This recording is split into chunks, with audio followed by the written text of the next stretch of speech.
நீராலும் கடலுடுத்த நிலமடைந்த கெழியொழுகும் சீராரும் வதனமென திகழ் பரத கண்டமிது தெற்கணமும் மறு சிறந்த திராவிடன திருநாடும் தர்க்க சிறு பிறை நுதலும் தரிதனரும் திலகமுமே அத்திலக வாசனை போல் அளித்துலகும் இன்பமுற எத்திசையும் புகழ் மணக்க இருந்த பெரும் தமிழனங்கே தமிழனங்கே உன் சீரிழமை திறம் வியந்து செயல் மறந்து வாழ்த்துதுமே வாழ்த்துதுமே வாழ்த்துதுமே. சார் காணொளி அமைதியாக அமருங்கள். தாய் தந்த அன்பு மொழி, தந்தை சொன்ன அறிவு மொழி, ஆரீராரோ சொல்லி தந்த அழகான நம்மொழி, இனிக்க இனிக்க திகட்டாத செம்மொழி நம் தமிழ் மொழி. இத்தகைய சிறப்புக்குரிய நம் செம்மொழியான தமிழ் மொழியை பற்றி மாபெரும் தமிழ் கனவு காணொலி காட்சியை அனைவரும் கண்டு மகிழுங்கள்.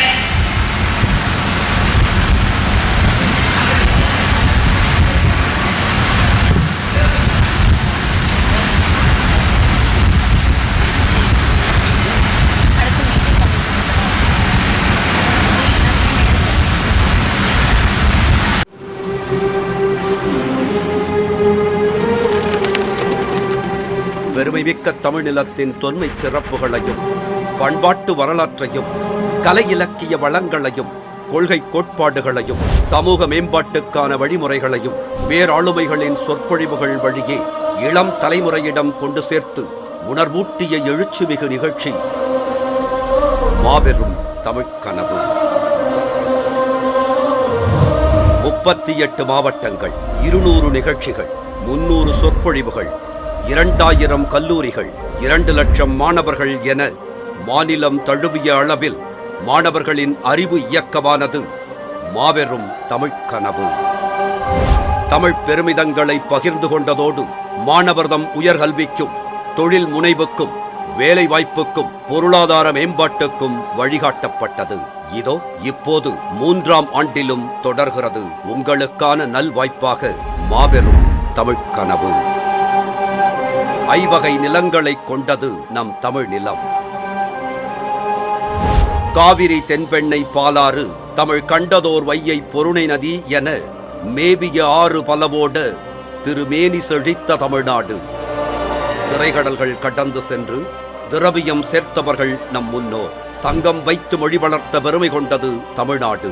ஆதிச்சநல்லூர், சிவகளை, கொற்கை, கீழடி, மயிலாடும் பாறை, வெம்பக்கோட்டை முதலிய அகழாய்வுகளில் தோண்ட தோண்ட குவியும் தொல்பொருள்கள் பண்டை தமிழ் நாகரீகத்தை உலகுக்கு பறைசாற்றும் அடையாளங்கள். 5000 ஆண்டுகளுக்கு முன்னரே இரும்பை உருக்கும் தொழில்நுட்பம் அறிந்தவர்கள் நாம். பொருள், இன்பம் இரண்டை விடவும் அறத்தையே உயிராக கருதினர் நம் முன்னோர். அதனால்தான் சங்ககாலம் தொடங்கி சமூக நீதி காலம் வரை அறவழிப்பட்ட அரசியல் பண்பாடு நீள்கிறது. பிறப்புக்கும் எல்லா உயிர்க்கும் என்றார் வள்ளுவப் பெருந்தகை. சாதி இரண்டொழிய வேறில்லை, நீதி வழுவா நெறிமுறையின் மேதினியில் இட்டார் பெரியோர் இடாதார் இழிகுலத்தோர் என்றார் ஔவை மூதாட்டி. நமக்குள் சாதி மத பேதமில்லை, சமூக நீதியே நம்மை இயக்கும் உயிர் தத்துவம். அதுவே நம் முன்னேற்றத்திற்கான பகுத்தறிவு பாதை. பிறப்பால் உயர்வு தாழ்வு பாராட்டுவதை, மத அடிப்படையிலான பிரிவினையை ஒருபோதும் ஏற்றுக்கொள்வதில்லை சமத்துவம் நாடும் அறிவார்ந்த தமிழ்ச் சமூகம். நம் இலக்கியங்கள் சமத்துவம் பேசுகின்றன. நம் தலைவர்கள் சமூக நீதி தழைத்தோங்கச் செய்கிறார்கள். சமூக நீதியும் சமத்துவ வளர்ச்சியும் எல்லோரையும் உள்ளடக்கிய பொருளாதார மேம்பாடும் அரசியல் விழிப்புணர்வும் பண்பாட்டு புரிதலும் ஒருங்கிணைந்ததே உன்னத வாழ்வு. அந்த வாழ்வை நோக்கி உங்களை உந்தித் தள்ளும் நிகழ்ச்சியே மாபெரும் தமிழ் கனவு. புதுமை பெண்கள், தமிழ் புதல்வர்கள் உள்ளங்களில் சிறந்த கருத்துக்களை தகுந்த தருணத்தில் உரிய வகையில் விதைக்கும் போது சமூகத்தில் விரும்பத்தக்க விளைவுகள் உருவாகி நாம் முதல்வர்கள் என்ற எண்ணம் தழைத்தோங்கும். மானுடம் பயனுறும் வண்ணம் சிறப்பான வாழ்வு அமைய ஆளுமைகளின் சொற்களுக்கு செவி கொடுங்கள். சிந்தையில் தெளிவைச் சேருங்கள். எல்லார்க்கும் எல்லாம் எனும் சமூக சமத்துவ பாதையில் புதியதோர் உலகம் செய்ய புறப்படுவோம், வாருங்கள்.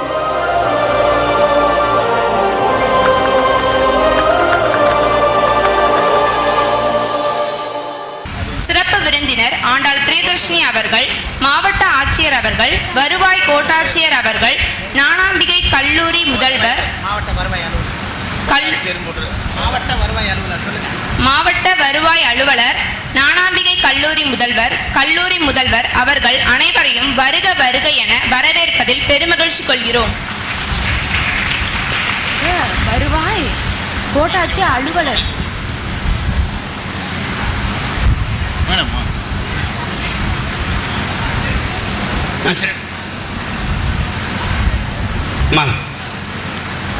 இப்பொழுது விருந்தினர்களுக்கு சிறப்பு செய்யும் நேரம்.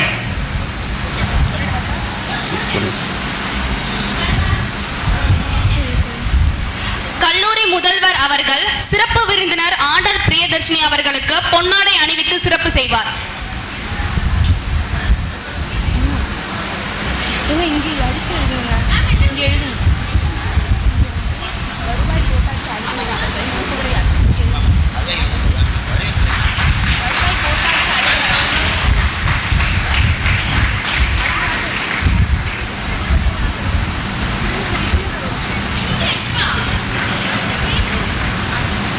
அடுத்து மாவட்ட ஆட்சியர் அவர்களுக்கு சால்வை அணிவித்து சிறப்பு செய்வார்கள்.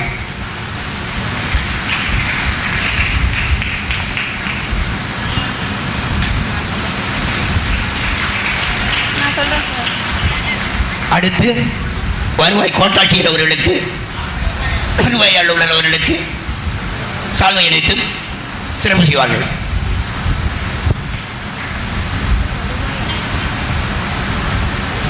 நிகழ்விற்கு வருகை தந்திருக்கும் மயிலாடுதுறை மாவட்ட வருவாய் அலுவலர்களுக்கு நூல் பரிசு வழங்கி சிறப்பு செய்யப்படுகிறது.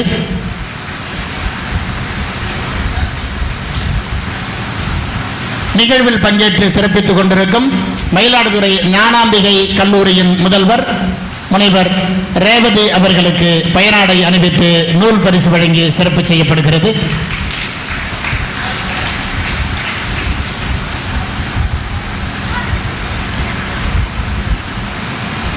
சிறப்பித்த பெருமக்களுக்கும் சிறப்பினை ஏற்று மகிழ்ந்த பெருமக்களுக்கும் நன்றியை தெரிவித்து மகிழ்கிறோம்.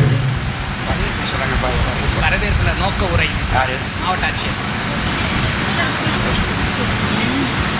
மாவட்ட வருவாய் அலுவலர், மாவட்ட அலுவலக வருவாய்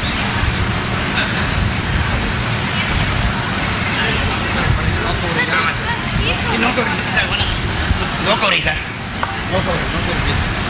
நோக்க உரை மாவட்ட ஆட்சியர் அவர்கள். மாவட்ட மாபெரும் தமிழ் கனவு, தமிழ் மரபு மற்றும் பண்பாட்டு பரப்புரை.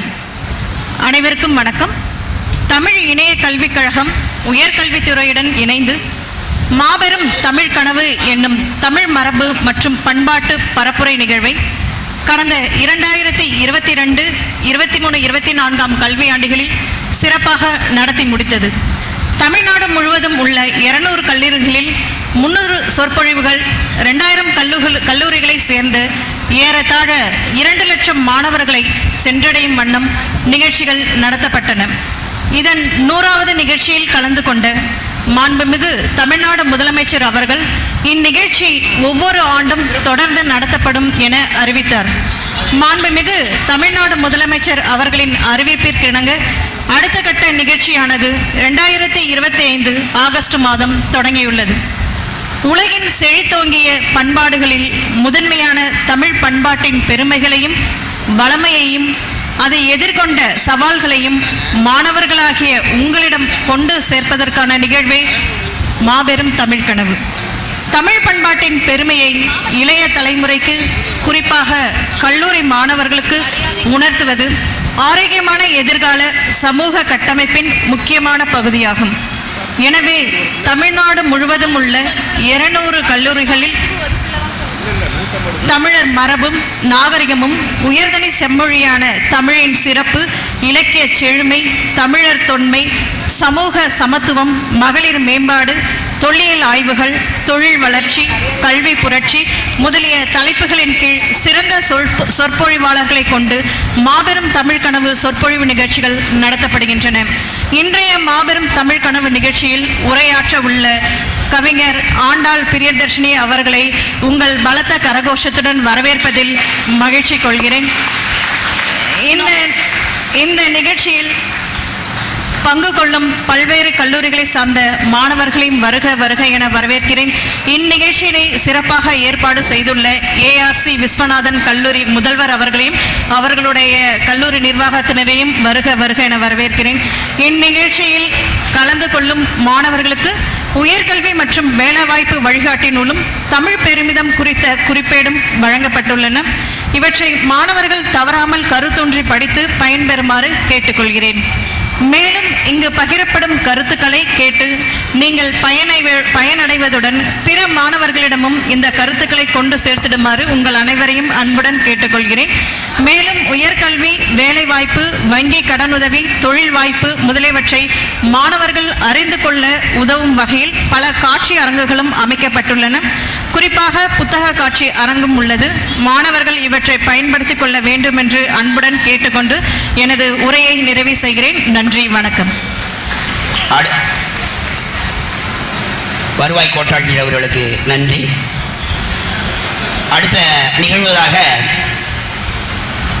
மாவட்ட ஆட்சியர் அவர்கள் தலைமை உரையாற்றுவார்கள்.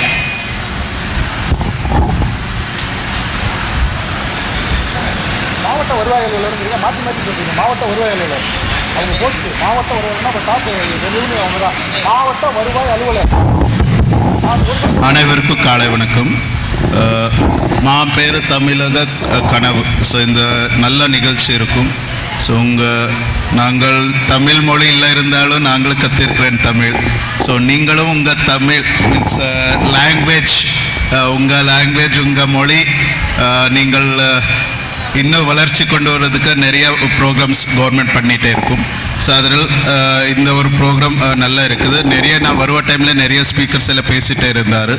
அவரை கான்ஃபிடென்ஸ், அவரது டிக்ஷன், அவரது இது என்ன பேசோ ரீதி அதெல்லாமே நல்லா இருக்கும். ஸோ நீங்களும் தமிழ் ஒரு 5000 இயர்ஸ் ஹிஸ்ட்ரி இருவ லாங்குவேஜ் இருக்கும். லாங்குவேஜ் ஒரு மொழி மட்டும் இல்லை, அது கல்ச்சர்னு ரெப்ரசன்ட் பண்ணுவது. ஸோ அதுதான் உங்கள் அத்தனைமே தாய்மொழி இம்ப்ரூவ் பண்ணுவதற்கு, தாய்மொழி இன்னுமே டெவலப்மெண்ட் பண்ணுவதற்கு எல்லோரும் முயற்சி எடுத்துங்க. அந்தந்த தாய்மொழி இருந்தால்தான் ஃபஸ்ட்டு என்ன குழந்தை பிறந்தாச்சு தாய்மொழி தான் முதல் வரும். ஸோ அப்புறம் தான் அதர்ஸ் லாங்குவேஜ் எல்லாம் இருக்குது. ஸோ அது எல்லோரும் இந்த தாய்மொழி இம்ப்ரூவ் பண்ணுவதற்கு எல்லாருமே நல்லா பார்ட்டிசிபேட் பண்ணிவிட்டு இந்த மாதிரி கல்ச்சரல் ஈவெண்ட் அந்த மாதிரி எல்லாமே பண்ணிட்டாச்சு. இன்னும் நல்லா இம்ப்ரூவ் ஆகுது. இது ஒரு நல்ல நிகழ்ச்சி அரேஞ்ச் பண்ணிடுற காலேஜ் பிரின்சிபல்ஸ், காலேஜ் மேனேஜ்மெண்ட் அத்தனை பேருக்குவே நன்றி சொல்கிறேன். நீங்களுமே அடுத்த ஒரு லாங்குவேஜ் டெவலப் பண்ணுவ மாதிரி இருக்குது. வேறு வேறு இன்ஃப்ளூயன்சஸ் இருக்குது. இப்போ நாங்களே கன்னடம் எடுத்தாச்சியா, கன்னடாவில் நிறையா போர்ச்சுகீஸு, நிறையா உருது வேர்ட்ஸ் அந்த மாதிரிலாம் நிறைய இன்ஃப்ளூயன்ஸ் வந்திருந்தாலும் தமிழ் இன்ஃப்ளூயன்ஸ் எல்லாமே இருந்தாலுமே ஸோ அது ஒரு லாங்குவேஜ் டெவலப் ஆகிட்டே இருக்குது. இப்போ உங்கள் தமிழ்லேயும் நிறைய இங்கிலீஷ் வேர்ட்ஸ் எல்லாம் நிறைய வந்துகிட்டே இருக்குது. அதே மாதிரி மெயின் ஒரிஜினல் லாங்குவேஜ் நிறைய வேர்ட்ஸ் யூஸ் பண்ணில இருந்தாலும் அதெல்லாம் மறந்து போக மாதிரி வாய்ப்பு இருக்குது. ஸோ அதுதான் அத்தனை பேருவே தாய்மொழி நல்லா வளர்ச்சி கொண்டு வரதுக்கு நல்லா ஹெல்ப் பண்ணு. ஓகே, ரொம்ப நன்றி, தேங்க்யூ.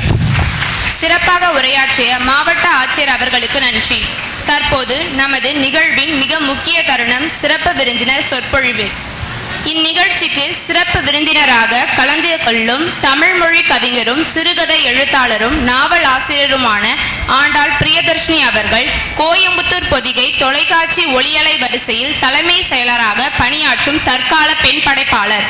கவிதை, சிறுகதை, புதினம், கட்டுரை என பல படைப்புகளை எழுதியவர். கவி செம்மல், எழுத்துலக சிற்பி போன்ற பட்டங்களை பெற்றவர்.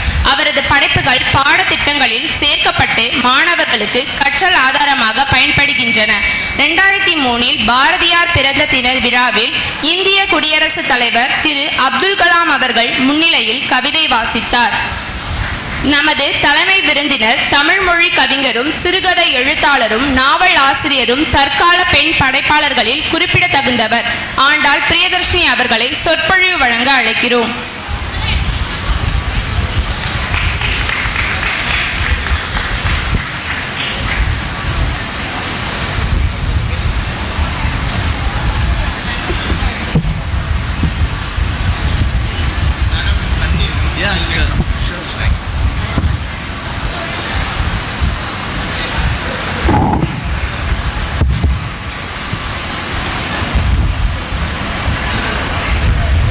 ஒரு கைதட்டலோடு ஐயாவை வணங்கி மகிழலாம்.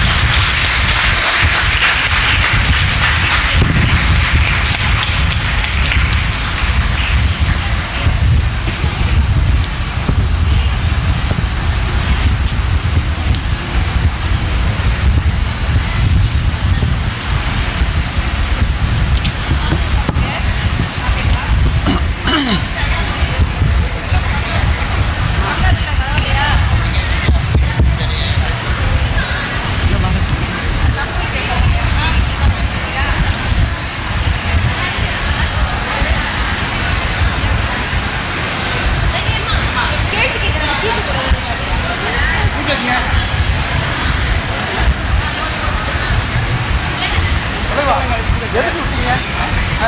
எல்லா காலேஜும் 2 பேரை கூப்பிட்டீங்களா? எங்கள் காலேஜ் மட்டும் எதுக்கு ஒருத்தரை கூப்பிட்டீங்க? எல்லா காலேஜும் 2 பேர் இல்லை சார், எல்லா காலேஜும் 2 பேர் தான். ரொட்டக்கல் பிரகாரம் பண்ணுறீங்களா? அப்போ ஏன் எங்கள் காலேஜுக்கு வந்து ஏன் ஒருத்தரை மட்டும் கூப்பிட்டீங்க? ஸ்டூடெண்ட்டுமா ஒரு 150 ஸ்டூடெண்ட் அழைச்சிட்டு வந்துருக்குறோம். 2 பேர் சார்.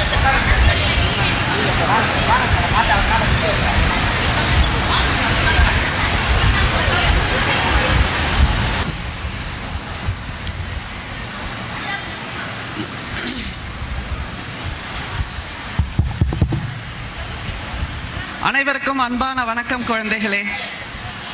வச்சிருங்க, நான் அப்புறமா கேட்குறேன். வணக்கம் சொல்லுங்க. எல்லாரும் அவசரமா விசிறிக்கிட்டே இருக்கீங்கல்ல, அதனால வணக்கம் சொல்ல முடியல. கை தான் விசிறுது, வாயால வணக்கம் சொல்லலாம்ல. சொல்லுங்க திரும்ப. வணக்கம். இந்த வணக்கம் எனக்கானதல்ல. இந்த ஒரு மிகச்சிறப்பான நிகழ்வை ஏற்பாடு செய்து நம் அத்தனை பேரையும் இங்கே ஒருங்கிணைத்திருக்கக்கூடிய நம்முடைய மாண்புமிகு முதல்வர் அவர்களுக்கான வணக்கம். ஏனென்றால் இப்படி ஒரு நிகழ்வை ஏற்பாடு செய்வதன் மூலமாக நம்முடைய இளைஞர்களுக்கு மிகச்சிறந்த விழிப்புணர்வை கொடுக்க வேண்டும் என்கின்ற ஒரு முடிவை செயல்படுத்தி கொண்டிருக்கின்ற நம்முடைய மாண்புமிகு முதல்வருக்கு நாம் அத்தனை பேரும் நன்றியையும் கைதட்டலையும் வணக்கத்தையும் மீண்டும் தெரிவித்துக் கொள்ளலாம். சரியா இருக்கு? ஆடியோ ஸ்கிரீச்னு கேக்குது. இந்த ஊர் மயிலாடுதுறை என்பது எனக்கு மிகவும் மகிழ்ச்சி தருகின்ற ஒரு ஊர். காரணம் என்னவா இருக்கும்? அவங்கள கூப்பிடுங்க. கொஞ்சம் அமைதியா இருங்கம்மா, கொஞ்சம் இப்படி வந்துருங்க. எல்லாரும் அமைதியா இருங்க தயவுசெய்து. உட்காருங்க, எல்லாரும் உட்காருங்க. ஒரு நிகழ்வு நடந்துட்டு இருக்கும் போது இங்க நின்று இப்படி பேசுறது வேணுமா? அமைதியா இருங்க. இந்த மயிலாடுதுறையில் நான் வந்து உரையாற்ற வேண்டும் என்று இந்த நிகழ்வுக்காக பணிக்கப்பட்ட போது எனக்கு மிகுந்த மகிழ்ச்சியாக இருந்தது. காரணம், மயிலாடுதுறை, மாயவரம் என்கின்ற பெயர்கள் எல்லாம் நம்முடைய தமிழ் இலக்கியத்தின் பெயர்கள். தமிழ் இலக்கியத்தில் சிலப்பதிகாரத்தில் கண்ணகி கோவலனோடு மிகவும் நெருக்கமான உறவுள்ள இந்த ஊர் பெயர் என்பதனால் தமிழ் இலக்கியத்தில் தோன்றிய முதல் மக்கள் காப்பியம் எது என்றால் நம்முடைய சிலப்பதிகாரம் என்று சொல்லலாம். அப்படிப்பட்ட மக்கள் காப்பியத்தின் காப்பிய மாந்தர்கள் உலவிய ஒரு ஊர், ஒரு தலம் என்பதனால் இந்த ஊருக்கு வருவதில் எனக்கு மிகுந்த மகிழ்ச்சியாக இருக்கிறது. அந்த வகையில் இந்த ஏவிசி கல்லூரிக்கு நான் வந்திருக்கிறேன். ஏஆர்சி கல்லூரி, ஓகே, நீங்க எல்லாம் விழிப்புணர்வோடு இருக்கீங்களான்னு பார்க்கறதுக்கு தான் நான் அப்படி சொன்னேன்.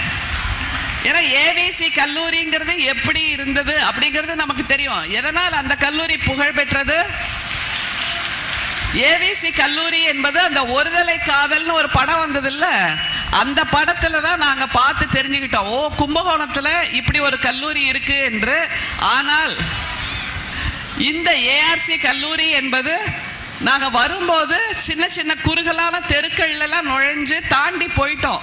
அதுக்கப்புறம் திரும்ப ரிவர்ஸில் வந்தோம். ஏனென்றால் இப்படிப்பட்ட ஒரு அறிவு கோயில் இந்த இடத்தில் இருக்கிறது என்கின்ற படாடோபம், விளம்பரம் எதுவும் இல்லாமல் மிக எளிமையாக இங்கே இருந்து இத்தனை ஆயிரம் மாணவர்களுக்கு அறிவு வெளிச்சத்தை கொடுத்து கொண்டிருக்கிறது என்பது மிகுந்த மகிழ்ச்சி. எனவே இந்த நிகழ்வில் வந்து உரையாற்றி சென்றிருக்கக்கூடிய நம்முடைய மாவட்ட முதல்வர் அவர்களுக்கு நாம் முதலில் நன்றியை தெரிவித்துக் கொள்ளலாம். அடுத்தது நம்முடைய மாவட்டத்தின் வருவாய் அதிகாரி district revenue officer Uma Maheswari அவர்களுக்கு நீங்கள் நன்றியை, வணக்கத்தை, வரவேற்பை கொடுத்தாக வேண்டும். காரணம், பொதுவா அதிகாரிகள்லாம் பார்த்தீங்கன்னா ஒரு ஸ்டிஃபா தலையில 2 கொம்பு முளைச்ச மாதிரி, எனக்கு தான் எல்லாம் தெரியும், நீங்கள்லாம் என்னுடைய ஆணையை நிறைவேற்றுவதற்காக காத்து கொண்டிருக்க வேண்டும் என்கின்ற ஒரு தோரணையில் இருப்பதை போல இல்லாமல் நம்முடைய சகோதரி உமா மகேஸ்வரி எப்படி இருக்காங்கன்னு பாருங்க. வீட்டில் ஒரு சகோதரியை பார்ப்பதை போல், ஒரு தாயை பார்ப்பதை போல், ஒரு தமிழன்னையை பார்ப்பதை போல், ஒரு எளிமையான தமிழச்சியை பார்ப்பதை போல் அவர் இருக்கிறார் என்பது தமிழ் நிலத்தின் வேறாக அவர் இருக்கிறார் என்பதற்கான அடையாளம். இப்படித்தான் எந்த உயர்வுக்கு சென்றாலும் நம்முடைய அடையாளங்களை இழந்துவிடக் கூடாது என்பதை நீங்கள் புரிந்து கொள்ள வேண்டும். அந்த பாடத்தை அவர் தன்னுடைய தோற்றத்தால், தன்னுடைய செயல்பாடுகளால் இயல்பாக நடத்தி கொண்டிருக்கிறார் என்பதை நீங்கள் உணர வேண்டும் குழந்தைகளே. அதுதான் முதல் பாடம் இன்றைக்கு. அடுத்தது நம்முடைய இந்த கல்லூரியின் முதல்வர் வெங்கடேஷ் அவர்கள், முனைவர் வெங்கடேஷ் அவர்களுக்கும் நீங்கள் உங்கள் கைதட்டல் மூலமாக ஒரு வணக்கத்தை சொல்லுங்கள். ஏன்னா வந்த உடனே அவரை சந்திச்சப்போ நான் சொன்னேன், இப்படி ஒரு இளமையான தோற்றத்தில் முதல்வரை பார்ப்பது என்பது மகிழ்ச்சியாக இருக்கிறது என்று. இந்த மாதிரி எப்போதும் மாணவர்களோடு இயங்கிக் கொண்டிருப்பதால் அந்த இளமை தன்மையையும் சுறுசுறுப்பையும் விரைவு தன்மையையும் தன்னோடு தக்க வைத்துக் கொண்டிருக்கின்ற அன்பான தம்பி வெங்கடேஷ் அவர்களுக்கு என்னுடைய மனமார்ந்த வணக்கம். அதே போன்று வருவாய் அதிகாரி அந்த பக்கத்தில் உட்கார்ந்துருக்காங்க பார்த்தீங்களா, பாருங்க, அவங்க கொஞ்சம் அப்படி இறங்கி போய் உங்களோட உட்கார்ந்தா உங்க ஸ்டூடெண்ட் மாதிரி தானே இருக்காங்க, ஸ்டூடெண்ட் மாதிரி தானே இருக்காங்க. ஆமாவா இல்லையா? ஆமா. அப்படின்னா எவ்வளவு தூரம் தன்னுடைய இலக்கில் குறிவைத்து தன்னுடைய தேர்வுகளில் வெற்றி பெற்று அதற்கு சிறப்பிடம் பெற்று ஒரு மிகச்சிறந்த அதிகாரியாக அவர் இருக்கிறார் என்பதை நீங்கள் உணர்ந்து கொள்ளுங்கள். அதற்காக அவருக்கும் நம்முடைய மனமார்ந்த வணக்கம், வாழ்த்துகள் எல்லாமே. ஒரு நிகழ்ச்சிக்கு வர்றோன்னா மேடையில் சிறப்பு விருந்தினர்கள் உட்கார்ந்துருக்காங்கல்ல, அவர்களிடமிருந்து நீங்கள் என்ன கற்றுக்கொள்ள வேண்டும் என்பதை முதலில் புரிந்து கொள்ள வேண்டும் குழந்தைகளே. அதற்காகத்தான் ஒரு நிகழ்ச்சி வடிவமைக்கப்படுகிறது என்பதனால் இவர்கள் எல்லோரும் சொல்லுகின்ற பாடங்கள் இது என்பதை உணர்ந்து கொள்ளுங்கள். அடுத்தது நம்முடைய முனைவர் ரேவதி அவர்கள் இங்கே இருக்கின்ற கல்லூரியின் முதல்வராக அம்மையார் இருக்கிறார். எனக்கு இவங்கள்ட்ட எல்லாம் வியக்கிறது என்னன்னா, எந்த இடத்திலும் தன்னுடைய தலைமை பண்பை மிகவும் படாடோபமாக வெளிப்படுத்தாத எளிமைத்தன்மையோடு இவர்கள் இருக்கிறார்கள் என்பதனால் இதுதான் தமிழ்நாட்டின் அடையாளம் என்று நிச்சயமாக சொல்லலாம். அப்படிப்பட்ட அடையாளங்களோடு இருக்கக்கூடிய இந்த மேடையை நான் வணங்கி மகிழ்கிறேன். இந்த நிகழ்வை ஒருங்கிணைத்திருக்கக்கூடிய நம்முடைய தமிழ்நாடு அரசு, தமிழ்நாடு அரசின் உயர்கல்வித்துறை அத்தனை பேருக்கும் என்னுடைய மனமார்ந்த வணக்கம். குழந்தைகளாகிய, மாணவர்களாகிய, நம்முடைய புதுமை பெண்களாகிய, தமிழ் புதல்வன்களாகிய, வீர தமிழச்சிகளாகிய, வீர தமிழன்களாகிய உங்களுக்கெல்லாம் என்னுடைய மனமார்ந்த வாழ்த்துகள், வணக்கம். இனிமேல் நீங்கள் பெறப்போகும் வெற்றிக்கு இப்போதே நான் என்னுடைய வாழ்த்துக்களை தெரிவிக்கின்றேன். மிகுந்த மகிழ்ச்சியான ஒரு பொழுது. பாரதியை வணங்கித்தான் துவங்குவது என் வழக்கம், இப்போதும் அப்படியே. தேடி சோறு நிதம் தின்று தினம் சின்னம் சிறுகதைகள் பேசி மனம் வாடி துன்பமிக உழன்று பிறர் வாட பல செயல்கள் செய்து நரைகூடி கிழப்பருவம் எய்தி வெறும் கூற்றுக்கு இறை எனப்பின் மாயும் வேடிக்கை மனிதரைப் போல நானும் வீழ்வேன் என்று நினைத்தாயோ என்று இந்த சமூகத்துக்கு ஒரு சவால் விடுவதைத்தான் என்னுடைய வாழ்வியலாக கொள்ள வேண்டும் என்று எனக்கு கற்றுக் கொடுத்த மகாகவி பாரதியாரை வணங்கி இங்கே நிற்கிறேன். தமிழ் நமது அடையாளம், தமிழ் நம் அடையாளம், அதுதான் இன்னைக்கு தலைப்பு. தமிழ் மாணவர்கள் எவ்வளவு பேர் இருக்கீங்கப்பா? கை தூக்குங்க. தமிழ் இலக்கிய மாணவர்கள் பரவாயில்லை, மற்ற துறை மாணவர்களும் சேர்ந்து வந்திருக்கீங்க. ஆனால் உங்களுக்கான ஒரு வாழ்வியலாகத்தான் நீங்கள் இதை எடுத்துக்கொள்ள வேண்டும் என்பதை முதலிலேயே தெளிவுபடுத்தி விடுகிறேன். தமிழ் நம் அடையாளம் என்று சொல்கிறார்கள். இப்பெல்லாம் வணக்கம் அப்படின்னு சொன்னா எதிர்முனையிலிருந்து என்ன வருது? நமஸ்காரம் வருதா இல்லையா? எதிர்முனையில் என்ன சொல்றாங்க? நமஸ்காரம். நீங்க எனக்கு பதில் சொல்லணும் ஒவ்வொரு கேள்வியா கேட்கும்போது, சரியா? அப்பதான் சுவாரஸ்யமா இருக்கும். இல்லைன்னா நான் படித்த கலித்தொகை, நான் படித்த கம்பராமாயணம், நான் படித்த ஆங்கில இலக்கியம் எல்லாத்தையும் அப்படியே கடகடன்னு சொல்லிட்டு நாம் போய் உட்கார்ந்துடலாம். அதற்காக நாங்கள் வரவில்லை.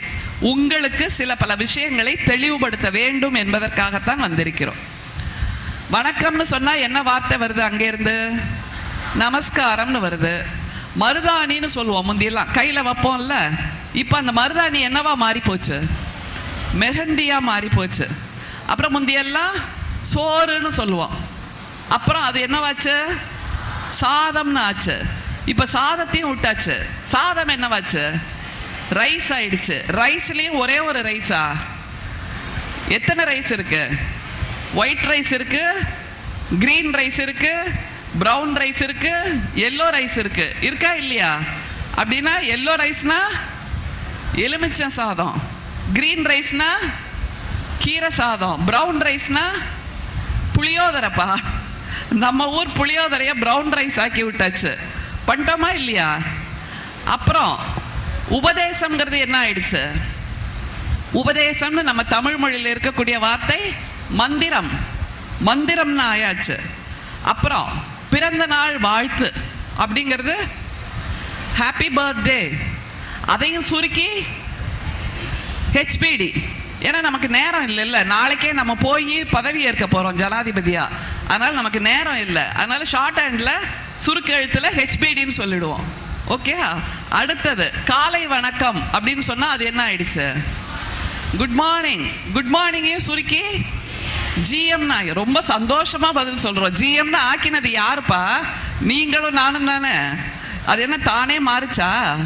இல்லை இல்லை, நாம தான் மாற்றி இருக்கிறோம். அப்படின்னா எங்கே போச்சு நம்மளோட தமிழ் அப்படிங்கிறத தான் கொஞ்சம் தேடி பிடிக்கணும். ஓகே. அந்த மாதிரி தேடி பிடிப்பதற்காகத்தான் இந்த நிகழ்வு. இந்த இடத்தில் நம்முடைய முத்தமிழறிஞர் கலைஞர் தமிழை பற்றி என்ன சொல்லி இருக்கிறார் அப்படிங்கிற ஒரு 4 வரி கவிதை, மிகச்சிறப்பான ஒரு கவிதை. இந்த நூற்றாண்டில் மட்டுமல்ல, இனி வரும் நூற்றாண்டிலும் நாம் இதை தேடினால், கேட்டால், பேசினால், உணர்ந்தால், யோசித்தால், நேசித்தால் தமிழின் சிறப்பு என்ன, தமிழின் அடர்த்தி என்ன, எல்லாவற்றையும் தெரிஞ்சுக்கலாம். அடலேறு மொழி தமிழே, இன்ப கடலேறு தனித்தமிழே, சோலை மடலேறு சுவை தமிழே, நீ என் உடலேறி உயிரேறி வாழ்விக்கின்றாய் என்று நம்முடைய முத்தமிழறிஞர் கலைஞர் எழுதியிருக்கிறார். இந்த இடத்துல எல்லாம் ஒரு கைதட்டல் கொடுக்கணும். அப்படி சோம்பி சாய்ஞ்சு உட்கார்றதுக்கு இல்லை. நாங்கள் அவ்வளோ தூரம் தகவல்களை தேர்ந்தெடுத்து வந்து இங்கே நின்று வயிற்றை எக்கி எக்கி நான் பேசுகிறேன் அப்படின்னா அதற்கான அங்கீகாரத்தை நீங்கள் கொடுக்கணுமா இல்லையா? அங்கீகாரம் என்பது எதை கொண்டு? கைதட்டல் மூலமாக. அதனால திரும்ப நான் அந்த கவிதையை வாசிக்கிறேன். ஒவ்வொரு வார்த்தையும் எவ்வளோ அடர்த்தியா இருக்கு அப்படிங்கிறத நீங்க புரிஞ்சுக்கலாம். அடலேறு மொழி தமிழே, இன்ப கடலேறு தமிழ் தனித்தமிழே, சோலை மரலேறு சுவை தமிழே, நீ என் உடல் ஏறி உயிர் ஏறி மகிழ்விக்கின்றாய் என்று நம்முடைய கலைஞர் சொல்லுகிறார் என்றால், என்னை மகிழ்விப்பதற்கு எனக்கு வேறு எந்த விஷயங்களும் தேவையில்லை, வேறு எந்த கருதுகோளும் தேவையில்லை. மொழி என்பதுதான் என்னுடைய அடையாளமாக, என்னுடைய உயிராக, என்னுடைய உடலாகவும் இருக்கிறது என்பதை மிகச்சிறப்பாக நம்முடைய முத்தமிழறிஞர் கலைஞர் நமக்கு சொல்லிக் கொடுத்திருக்கிறார். இதை வச்சுட்டு நாம் என்ன பண்ணணும் அப்படிங்கிறதா மிக முக்கியமான கேள்வி. உங்கள்கிட்ட ஒரு கேள்வி கேட்குறேன் குழந்தைகளே. ஒரு சராசரி வாழ்க்கை அப்படின்னா எவ்வளோ வருஷம்? சராசரி வாழ்க்கை நம்ம 100 ஆண்டு வாழறதெல்லாம் சொல்லலை. சராசரி வாழ்க்கைனா எவ்வளோ வருஷம்? 60 வருஷம். மிகச் சிறப்பான பதில். உங்களுக்கே ஒரு கைதட்டலை கொடுத்துக்கோங்க. ஏன்னா இப்படியாக ஒரு கேள்வியை கேட்கும்போது பதிலை சொல்லுகின்ற அந்த தன்மை என்பது போற்றப்பட வேண்டிய தன்மை. நீங்கள் எவ்வளோ தூரம் எல்லாவற்றையும் உன்னிப்பாக அவதானிக்கிறீர்கள் அப்படிங்கிறத உணர முடியுது. 60 வருட வாழ்க்கை. இந்த 60 வருட வாழ்க்கையை நம்ம அப்படியே பிரிச்சோன்னு வைங்களேன். நம்ம நினச்சிட்டு இருக்கோம் 60 வருஷம்னா ரொம்ப நீண்ட நாட்கள் போல இருக்கு அப்படின்னு. அதை நான் பிரித்து சொல்கிறேன். அப்போ உங்களுக்கு தோணும் இவ்வளோதானா அப்படின்ட்டு. நாட்கள்னு கணக்கு போட்டால் கையில் எல்லாம் மொபைல் வச்சிருக்கீங்களா? வச்சிருப்பீங்க நிச்சயமா. நாட்கள்னு கணக்கு போட்டா 365 days into 16 போட்டீங்கன்னா 21,900 நாட்கள் தாம்மா. எவ்வளோ நாள்? 21,900 நாட்கள். நம்ம என்னவோ லட்சக்கணக்கான நாட்கள் நம்ம வாழ போறோம்னு நினைச்சிட்டு இருக்கோம். வெறுமே 21,900 நாட்கள் தான் நம்முடைய வாழ்க்கை. சரி, வாரமா கணக்கு போட்டா எவ்வளோ வருதுன்னா ஒரு 1,00,000 வாரம் வரும் போல இருக்கு அப்படின்னா, இல்லை குழந்தைகளே, 3,120 வாரங்கள் தான் நம்முடைய வாழ்க்கை, சராசரி வாழ்க்கை 3,120 வாரங்கள். சரி, அதை மணி நேரமா கணக்கு போட்டுடலாமே அப்படின்னு கொஞ்சம் போட்டு பார்த்தா எவ்வளோ வரும்? 1 கோடி மணி நேரம் வருமா 60 வருஷத்துக்கு? இல்லை, வெறுமே 5,25,600 மணி நேரம் தான் நம்முடைய சராசரி வாழ்க்கை நீளம் என்பதை புரிந்து கொள்ளுங்கள் முதல்ல. சரி, இதுக்கும் இன்றைய தலைப்புக்கும் என்ன பொருத்தம், இல்லை என்ன தேவை, என்ன தொடர்பு அப்படின்னு நீங்க கேட்கலாம். ஒன்றும் இல்லை, பிறந்த அடுத்த நிமிஷம் நம்முடைய வயிற்றுக்குள்ள இருக்கும் போதே கூட நம்முடைய அம்மா நம்மோடு பேசிய ஒரு மொழி எது என்றால் நம்முடைய தாய்மொழிதான் என்பதை நீங்கள் உணர வேண்டும். அந்த தாய்மொழியை நாம் பிறந்து கற்றுக்கொண்டு பேசுவதற்கு முன்பாகவே கூட அந்த மொழியோடு ஒரு தொப்புள் கொடி உறவு வருது இல்லையா? அதனால தான் நாம் அதை தாய்மொழி என்று சொல்கிறோம். அந்த தாய்மொழி தமிழாக இருக்கின்றது நமக்கு. ஆனால் நம்முடைய மாவட்ட ஆட்சியாளர் சொன்னார் இல்லையா, எத்தனை மொழிகள் வேண்டுமானாலும் இருக்கலாம், அத்தனை தாய்மொழிகளும் அவரவருக்கு சிறப்பு. அதை முதல்ல புரிஞ்சுக்கணும். நாம எந்த மொழியையும் எதிரியாக நினைக்க வேண்டாம், எந்த மொழியையும் நாம் கேவலமாக நினைக்க வேண்டாம், எந்த மொழியையும் ஏளனப்படுத்தவும் கூடாது என்பதை முதலில் புரிந்து கொள்ளுங்கள். சரி, இந்த மொழி அப்படின்னு சொல்ற, மொழி நம் அடையாளம் அப்படின்னு சொல்றோம். மொழி யாருக்கானது? மொழி யாருக்கானதுப்பா? சொல்லுங்க, உரக்க சொல்லுங்க. மொழி யாருக்கானது? மனிதர்களுக்கானது அப்படிங்கிற தெளிவு இருக்கா? ஏன் மனிதர்களுக்கானது? மனிதர்களுக்கானது மொழிங்கிறோம். ஏன் பறவைகளுக்கு இல்லையா? இல்ல விலங்குகளுக்கு இல்லையா? எறும்பு பேசும்ல, எறும்போட மொழி நமக்கு தெரியலைங்கிறது நம்முடைய அறியாமை.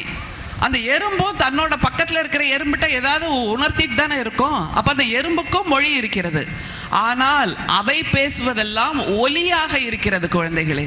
அதுதான் வித்தியாசம், வேறுபாடு. என்ன என்றால் நம்முடையது சொற்கள், வாக்கியங்கள், உணர்ச்சிகள், உணர்ச்சி பெருக்குகள் அல்லது கோபதாபங்கள், ரௌத்திரங்கள், காதல், காமம், சந்தோஷம், வலி, வேதனை, இத்தனையும் சொல்லக்கூடிய மொழியாக இருக்கிறது, வாழ்க்கையாக இருக்கிறது, வாக்கியமாக இருக்கிறது. ஆனால் பறவைகள், விலங்குகள், ஓரறிவு உயிரினங்கள், மரங்கள், செடிகள், கொடிகள், இதனுடைய மொழி என்பது ஒலியாக இருக்கிறது என்பதை நீங்கள் புரிந்து கொள்ளுங்கள். இதுதான் மிகப்பெரிய வித்தியாசம். இங்க ஒரு பூனைக்குட்டி இப்ப வந்ததுன்னு வைங்களேன், அந்த பூனைக்குட்டி என்னவா பேசும்? பூனைக்குட்டி என்னன்னு பேசும்? மியாவுன்னு பேசும். அந்த மியாவுக்கு என்ன அர்த்தம் நமக்கு தெரியுமா? ஆனா அது ஏதோ ஒன்று சொல்லுது இல்ல, அந்த மியாவு மூலமாக நமக்கு ஏதோ ஒன்று சொல்லுது. ஒரு நாய்க்குட்டி வருதுன்னு வைங்க, அது என்ன சொல்லும்? நாய்க்குட்டி லொல்லொல்லொல்னு குறைக்குமா இல்லையா? அதை ஏன் சொல்ல மாட்டேங்கிறீங்க? அதுல ஒன்றும் ஏளனம் இல்லைம்மா, அது அதனுடைய மொழி. நம்முடைய மொழியை ஒரு நாய்க்குட்டி புரிந்து கொள்கிறது. ஜிம்மி இங்க வா அப்படின்னா அது ஓடி வருது. அப்போ அது அறிவு சார்ந்ததா, நாம் அறிவு சார்ந்தவர்களா? நாய் தானே அறிவு சார்ந்தது. அதை முதல்ல புரிஞ்சுக்கணும். அதனால நாய் குறைக்கும், நாய் லொல்லொல்னு சொல்லும் அப்படின்னா அதுல ஏளனம் செய்வதற்கு, கிண்டல் செய்வதற்கு எதுவுமே இல்லை. முதல்ல எதையுமே நாம் மலினமாக நினைத்து விடக் கூடாது குழந்தைகளை, ஏளனமாக நினைக்க கூடாது எதையுமே. சரியா? முதல்ல அது ஒரு பாடம். சரி, பாம்பு ஒன்று வருதுன்னு வைங்க, அது என்ன பண்ணும்? சிறு சத்தம் பண்ணும். வெரி குட், எனக்கு ரொம்ப சந்தோஷமா இருக்கு, வாழ்த்துகள் சொல்றேன். ஏன்னா நீங்க வந்துட்டீங்க, இந்த தலைப்புக்குள்ள வர ஆரம்பிச்சிட்டீங்க. உங்களோட தயக்கங்கள், மனத்தடைகள் எல்லாத்தையும் விட்டாச்சு. நான் இப்ப பாம்பு எப்படி பேசுனா உஸ்ன்னு சத்தம் பண்றீங்கல்ல, வெரி குட், ரொம்ப சந்தோஷம் குழந்தைகளே. அதே இது யானை என்ன சொல்லும்? யானை பிளிரும். அந்த சத்தம் எப்படி பண்றதுன்னு நமக்கு தெரியாது. காகம் எப்படி செய்யும்? காக்கான்னு சொல்லும். உண்மையை சொல்ல போனா மனிதர்களுக்கு தெரிந்த ஒரே பறவை மொழி காக்கா மொழி தான். நம்ம என்ன பண்ணுவோம்? காக்காவை கூப்பிடணும்னா காக்கான்னு கூப்பிடுறோம்ல, அப்போ நமக்கு காக்காவின் மொழி தெரிகிறது. காக்காவை வா என் வீட்டுக்குன்னு சொல்றதுக்கு காக்கான்னு சொல்றோம் அப்படிங்கிற சந்தோஷம் நமக்கு இருக்கணும். காக்கா மொழிதான் மனிதர்களுக்கு தெரிந்த ஒரே பறவை மொழி என்பதனால் நாமே நமக்கு ஒரு பாராட்டுதலையும் கைதட்டலையும் கொடுத்து கொள்ளலாம். சரி, இது எல்லாம் மொழியா இருக்கு. நம்ம ஒரு யானை வருதுன்னு வைங்களேன். இப்போ அங்கேருந்து அசைஞ்சு வரார் ஒரு பெரிய யானை, 6 அடி 10 அடி உயரம். வரும்போது எழுந்து நின்று கைதட்டி பண்ணுவோமா? என்ன பண்ணுவோம்? இங்கே மேடையில் அந்த வரவேற்புரையெல்லாம் சொல்கிறாங்கல்ல, அவங்கெல்லாம் என்ன சொல்லுவாங்க? இப்போ வருகிறார் ஒரு கஜராஜா, அவர்தான் மிகச்சிறந்த கவிஞர், அவர்தான் மிகச்சிறந்த எழுத்தாளர், அவர்தான் மிகச்சிறந்த அதிகாரி, வருகிறார் பாருங்கள், எல்லோரும் கைதட்டி வணக்கம் சொல்லுங்கள் அப்படின்னு சொல்வோமா? சொல்வோமா? இல்லை. ஏன்னா யானைக்கு சிந்திக்க தெரியாது, அல்லது அதனுடைய மொழியை வார்த்தையாக வாக்கியமாக சொல்லுவதற்கு தெரியாது, வடிவம் கொடுக்க தெரியாது. ஆனால் அப்படி தெரிந்த ஒரே ஜாதி, ஒரே இனம், ஒரே பிறப்பு எது என்று கேட்டால் மனிதர்கள் என்பதை நீங்கள் புரிந்து கொள்ள வேண்டும். அதனால் நமக்கு நாமே ஒரு கைதட்டலை கொடுங்க. இப்போ இந்த கைதட்டலும் ஒரு மொழிதான். நான் திரும்ப திரும்ப கைதட்டல்னு சொல்றேன். இந்த கைதட்டலும் ஒரு மொழிதான் குழந்தைகளே. என்ன மொழி அது? கைதட்டல்ங்கிறது என்ன மொழி? ஒரு பாராட்டை தெரிவிக்க, அல்லது நீ சொல்வது எனக்கு புரிகிறது என்கின்ற அந்த விஷயத்தை தெரிவிக்க, நீ சொல்வது எனக்கு சிந்தனையை தூண்டுகிறது என்கின்ற அந்த தெளிவை தெரிவிக்க, அல்லது நீ சொல்வதோடு நான் உடன்படுகிறேன் அப்படிங்கிற ஒரு ஆமோதிப்பை சொல்வதற்காக கைதட்டுகிறோம். உண்டா இல்லையா? இதே மாதிரி நான் ஒரு 3 மணி நேரம் பேசினீங்கன்னா நீ இங்க தட்டுற கைதட்டலுக்கு வேற அர்த்தம். அது என்ன கைதட்டல்? போதும்பா முடி, நாங்கெல்லாம் வீட்டுக்கு போனோம் சொல்வோமா இல்லையா?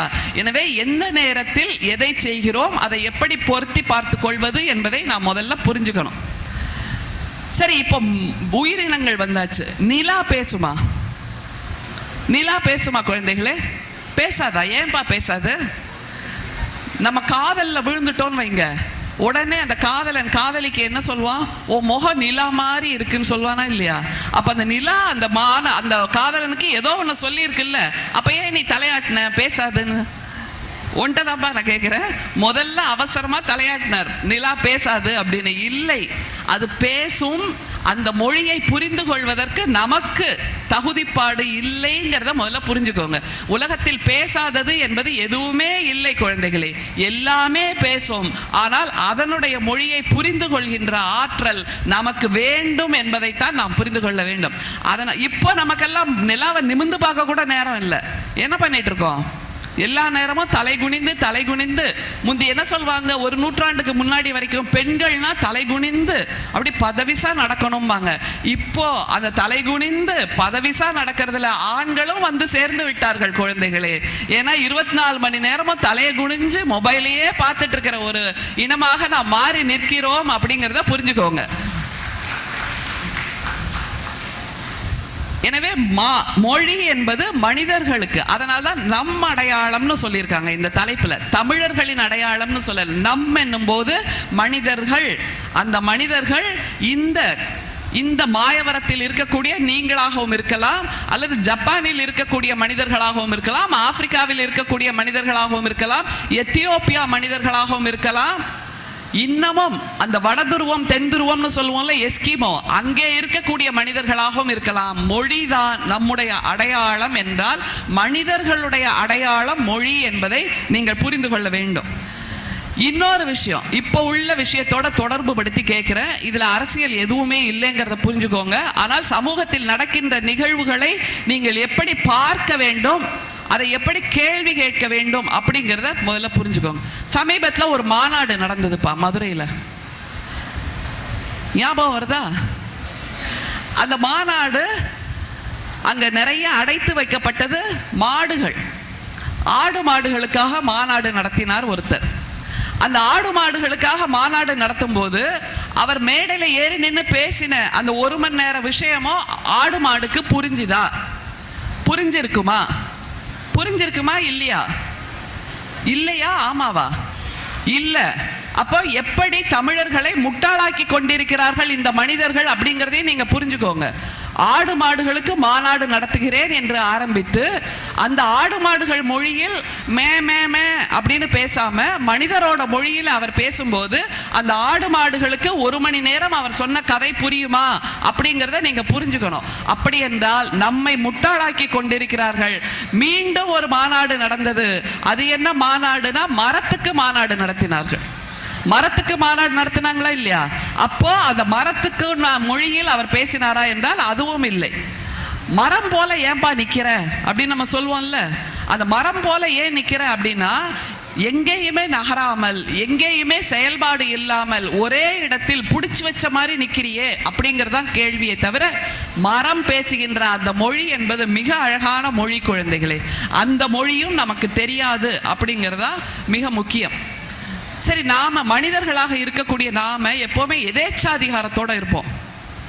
என்ன எதேச்சாதிகாரம்னா நான் தான் உயர்ந்தவன், எனக்கு கீழே தான் எல்லாம் அப்படிங்கிற ஒரு உணர்வு நம்ம எல்லாருக்குமே இயல்பா இருக்கும். என்ன கேட்போம் தெரியுமா? ஒருத்தர் பேசுறது சரியா இல்லை நம்ம சொல்றது அவருக்கு புரியல அப்படின்னா ஏன்பா மரமண்ட மாதிரி நிக்கிற சொல்வோமா இல்லையா? ஏன் டிஸ்டர்பன்ஸா இருக்கு? குழந்தைகளை என்னாச்சுப்பா, என்ன ஆச்சு? பேராசிரியர்கள் பாருங்க அங்க கொஞ்சம்.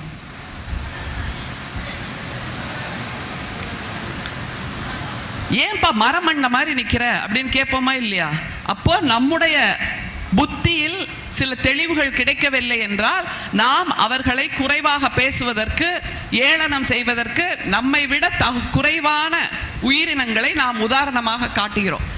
ஏன்பா மனுஷ மாதிரி நிக்கிற அப்படின்னு அந்த மரங்கள் சொல்லக்கூடும் இல்லையா? ஏன்பா மனுஷ மாதிரி இப்படி பண்ற அப்படின்னு சொல்லுமா இல்லையா?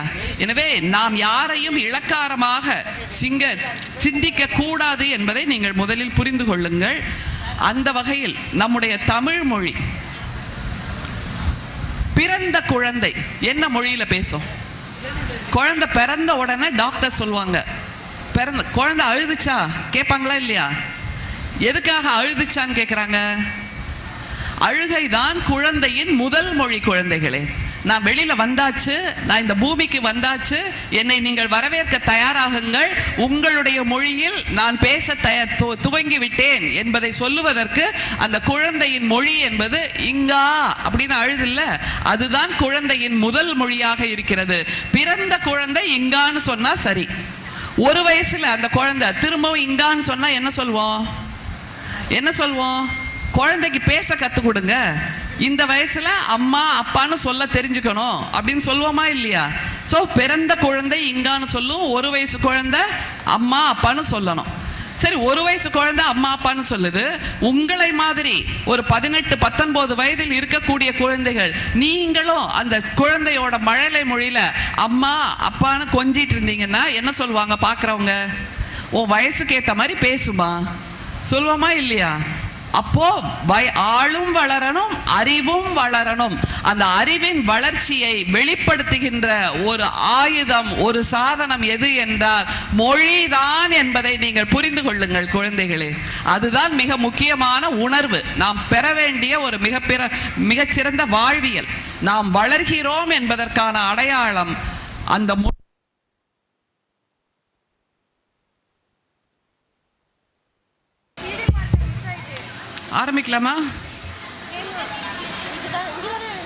ஆரம்பிக்கலாமா குழந்தைகளே?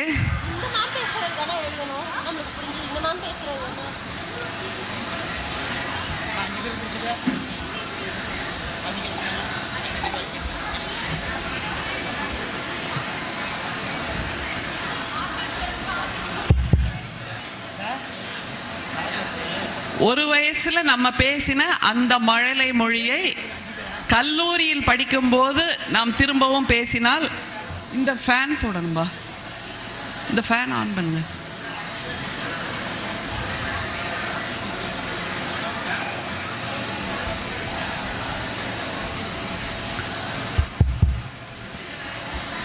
செட்டில் ஆயிட்டீங்களா குழந்தைகளே? நீங்க அமைதியா இருந்தாதான் எனக்கு அது செட்டில் ஆனதா தெரியும்.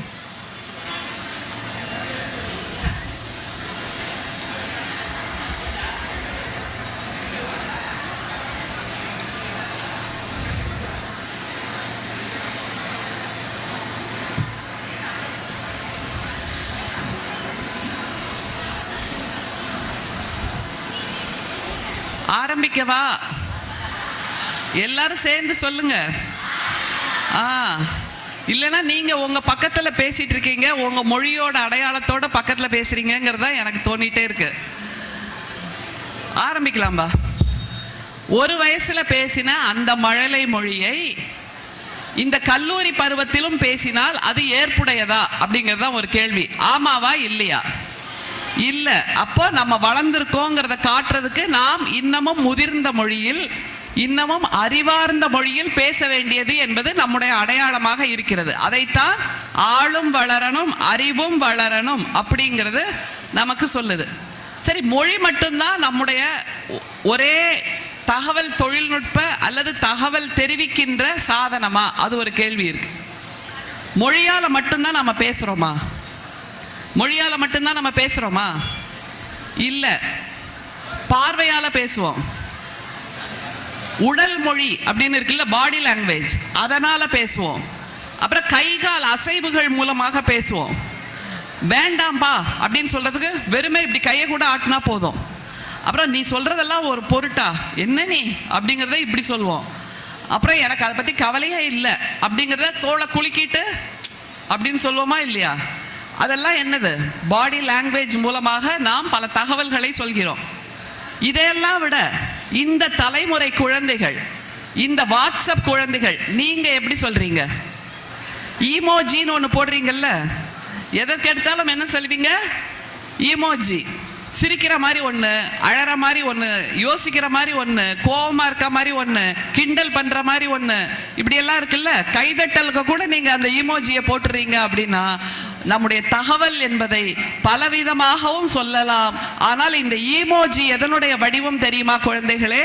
ஒரு காலத்தில் குகை மனிதர்களாக இருந்தார்கள் இல்லையா, அவங்க தங்களுடைய தகவல்களை சொல்வதற்கு இந்த மாதிரி உருவங்களைத்தான் பயன்படுத்தினார்கள். எனவே மீண்டும் அந்த குகை மனிதர்கள், கற்கால மனிதர்களின் சைகை மொழியை நாம் பின்பற்ற துவங்கி இருக்கிறோம் இந்த தொழில்நுட்ப காலத்தில் அப்படிங்கிறத நீங்க புரிஞ்சுக்கோங்க. தொழில்நுட்பம் என்பது நம்மை வேறொரு உலகத்திற்கு, வேறொரு உயரத்துக்கு அழைத்து சென்றாயிற்று. ஆனால் அதிலும் வார்த்தைகளை பயன்படுத்தாமல் சைகை மொழி, முகபாவனைகள், சின்ன சின்ன ஓவியங்கள், கோட்டோவியங்கள், இதன் மூலமாக ஈமோஜி என்று நாம் பயன்படுத்தி கொண்டிருக்கிறோம். ஏன் ரொம்ப சத்தமா இருக்கு? மாணவர்களே, பேராசிரியர்கள்லாம் கொஞ்சம் பார்த்துக்கோங்கப்பா, என்ன பண்றாங்க? கொஞ்சம் அமைதியா இருக்கணும். கல்லூரி ஒருங்கிணைப்பாளர்கள் கவனத்திற்கு, தயவு செய்து உங்கள் கல்லூரி மாணவர்களுடைய அருகில் அமர்ந்து மாணவர்களை ஒழுங்குபடுத்துகிற பணியை தயவு செய்து பார்க்கவும். மாணவர்கள் புரிந்து கொள்ள வேண்டும், இந்த நிகழ்ச்சி முழுக்க முழுக்க உங்களின் முன்னேற்றத்திற்காகவும், உங்களின் விழிப்புணர்வுக்காகவும், உங்களின் எதிர்காலத்திற்காகவும் வடிவமைக்கப்பட்டிருக்கிற ஒரு முயற்சி. கடந்த 6 மாத காலமாக கடுமையான உழைப்புக்கு பின்னால் இந்த நிகழ்ச்சியை நாங்கள் நடத்தி கொண்டிருக்கிறோம். மாணவர்கள் இதோடைய அவசியத்தை உணர்ந்து உங்களுடைய எதிர்கால நலன் கருதி செய்யப்பட்டிருக்கிற இந்த நிகழ்ச்சி சிறப்பதற்கு உங்களுடைய முழு ஒத்துழைப்பு வழங்க வேண்டும். தயவு செய்து மாணவர்கள் நிகழ்வில் கண்ணியமாகவும் கட்டுப்பாட்டுடனும் நடந்து கொள்வதை உறுதி செய்ய வேண்டும் என்பதை கேட்டுக்கொள்கிறோம். கல்லூரி ஒருங்கிணைப்பாளர்கள் தயவு செய்து தங்கள் கல்லூரி மாணவர்களை ஒழுங்குபடுத்துமாறு அன்புடன் கேட்டுக்கொள்கிறோம். அந்த பின்னாடி நிக்கிறீங்க பாத்தீங்களா, எதுக்கு நிக்கிறீங்க? கூட்டமா நின்று பேசிட்டே இருக்கீங்க. தயவு செய்து உட்காருங்க. ஒரு வேண்டுகோளா நான் சொல்றேன், தயவு செய்து உட்காருங்க. இந்த நிகழ்வில் நீங்கள் ஆரம்பத்தில் வந்து பேசினீங்கல்லப்பா, பெண்கள் மாணவிகளும் பேசினார்கள், மாணவர்களும் பேசினார்கள். உங்களுக்கு சிறந்த சான்றிதழ் வழங்கப்பட இருக்கிறது. இந்த சான்றிதழ் உங்களுடைய எதிர்கால உயர்வுக்கு, எதிர்கால வளர்ச்சிக்கு மிகப்பெரிய அடித்தளமாக அமையும் அப்படிங்கிறத புரிஞ்சுக்கோங்க. அதே மாதிரி இப்போ நான் பேசுகின்ற இந்த உரையிலிருந்து உங்களிடமே கேள்விகள் கேட்கக்கூடிய அந்த தகவல் அறிக்கை ஒன்று கொடுக்கப்படும். அந்த தகவல் அறிக்கையில் நீங்கள் கேட்க விரும்புகின்ற கேள்வியை கேட்டீர்களானால் உங்களுக்கு கேள்வியின் நாயகன் கேள்வியின் நாயகி என்கின்ற பெயர் பொருந்திய ஒரு சான்றிதழும் வழங்கப்படும். அப்படி என்றால் கல்லூரியில் படிக்கின்ற காலத்திலேயே நீங்கள் சிந்திக்க கூடியவர்களாக இருந்தீர்கள் என்பதை எதிர்காலம் புரிந்து கொள்ளும். இது உங்களுடைய எதிர்காலத்துக்கான அடித்தளத்தை தமிழ்நாடு அரசு கொடுத்து கொண்டிருக்கிறது என்கின்ற அந்த முக்கியத்துவத்தை புரிந்து கொள்ளுங்கள். அதனாலதான் திரும்ப திரும்ப இவ்வளவு சொல்றோம். தயவு செய்து அமைதியாக இருங்க. பேராசிரியர் பெருமக்கள் இதற்கான உதவியை செய்யுமாறு வேண்டி கேட்டுக்கொள்ளும். ரொம்ப அலைச்சலா இருக்கு இந்த இடத்துல, இங்க இருந்து பார்க்கும்போது தான் தெரியுது. அமைதியாக இருங்கள் தயவு செய்து. சரி குழந்தைகளை, இப்படி வர இப்ப நம்ம எல்லார் கையிலையும் மொபைல் போன் இருக்கா இல்லையா? நான் எதுக்கு இவ்வளோத்தையும் சொல்லிட்டு வரேன்னா, எடுத்த உடனே தலைப்புக்கு போனா அது புரிதலுக்கு கஷ்டமா இருக்கும். அதனால தான் நான் ஒவ்வொன்றா வந்துட்டு இருக்கேன். உங்களையும் கேள்வி கேட்டு உங்களையும் என்னோடு பயணிக்க வைத்துக் கொண்டிருக்கிறேங்கிறத புரிஞ்சுக்கோங்க தயவுசெய்து. அந்த பக்கம் ஆண்கள் தான் நிறைய பேசிட்டு இருக்காங்கப்பா. யாராவது ஒரு பேராசிரியர் பெருமகனார் அந்த பக்கத்தை போய் நில்லுங்க தயவுசெய்து. அந்த பக்கம் போய் நில்லுங்க.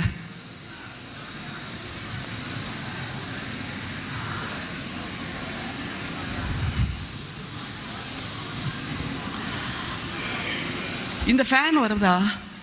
எனக்கு வேர்க்க ஆரம்பிச்சிடுச்சு.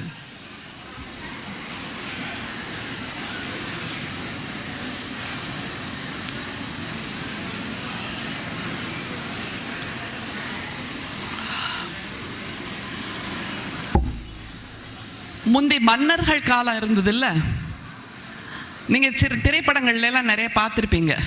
அப்பெல்லாம் ஒரு மன்னர் இன்னொரு மன்னருக்கு தகவல் அனுப்பணும்னா என்ன செய்வாரு? புறாக்கள் மூலமா தூது விடுவார். அப்புறம் தன்னுடைய மந்திரிகள், அமைச்சர்கள், நம்பிக்கைக்குரிய யாராவது ஒருத்தர் அவர் மூலமா அந்த தகவலை கொடுத்து அனுப்புவார். அப்படி ஒரு காலம் இருந்தது. அதுக்கப்புறம் தொலைபேசியை கண்டுபிடித்தார்கள். தொலைபேசியை கண்டுபிடிச்சது யார்ப்பா? Alexander Graham bell. அவர் இந்த மாதிரியாக ஒருவர் குரலை இன்னொருவர் கேட்பதை போல் ஏற்பாடு செய்தால் அல்லது ஒரு கருவி இருந்தால் சிறப்பாக இருக்குமே அப்படின்னு அவர் கண்டுபிடித்த அந்த தொலைபேசி என்கின்ற கருவிதான் இன்றைக்கு நாம் அனுபவித்துக் கொண்டிருக்கின்ற இந்த அலைபேசி என்கின்ற கருவிக்கு முதல் விதை என்பதை நீங்கள் புரிந்து கொள்ள வேண்டும். அப்படி என்றால் எந்த ஒரு முதல் விதையும் அதோடு நின்று விடுவதில்லை, அதற்கு பின்பு அது 1000 மடங்காக வளரும் என்பதை நாம் உணர வேண்டும். அந்த வகையில் முந்தியெல்லாம் தொலைபேசி வந்ததுன்னா நாங்கள் வெளியில் இருந்தோம்னா வீட்டுக்குள்ளே ஓடுவோம். ஓடி இருக்கோமா? நீங்கள் ஓடி பழக்கம் இருக்காது. ஆனால் இங்கே இருக்கக்கூடிய பேராசிரியர் பெருமக்கள் இவங்கெல்லாம் ஓடி இருப்பாங்க. ஏன்னா நாங்கள் இருந்த காலத்தில் வீட்டில் லேண்ட்லைன்னு ஒன்று இருக்கும். அதில் ஃபோன் அடிச்சதுன்னா வெளியில் நின்று பேசிகிட்டு இருந்தால் கூட நாங்கள் வீட்டுக்குள்ளே ஓடி வருவோம். இப்போ நீங்கள் என்ன பண்ணுறீங்க? வீட்டுக்குள்ளேருந்து வெளியில் ஓடுறீங்க. ஏன்னா வெளியில் ஓடினாதான் சிக்னல் கிடைக்கும் அப்படிங்கிறதுனால வீட்டுக்குள்ளேருந்து வெளியில் ஓடி போய் பேச ஆரம்பிச்சிட்டீங்க. இது ஒரு விதமான கம்யூனிகேஷன்.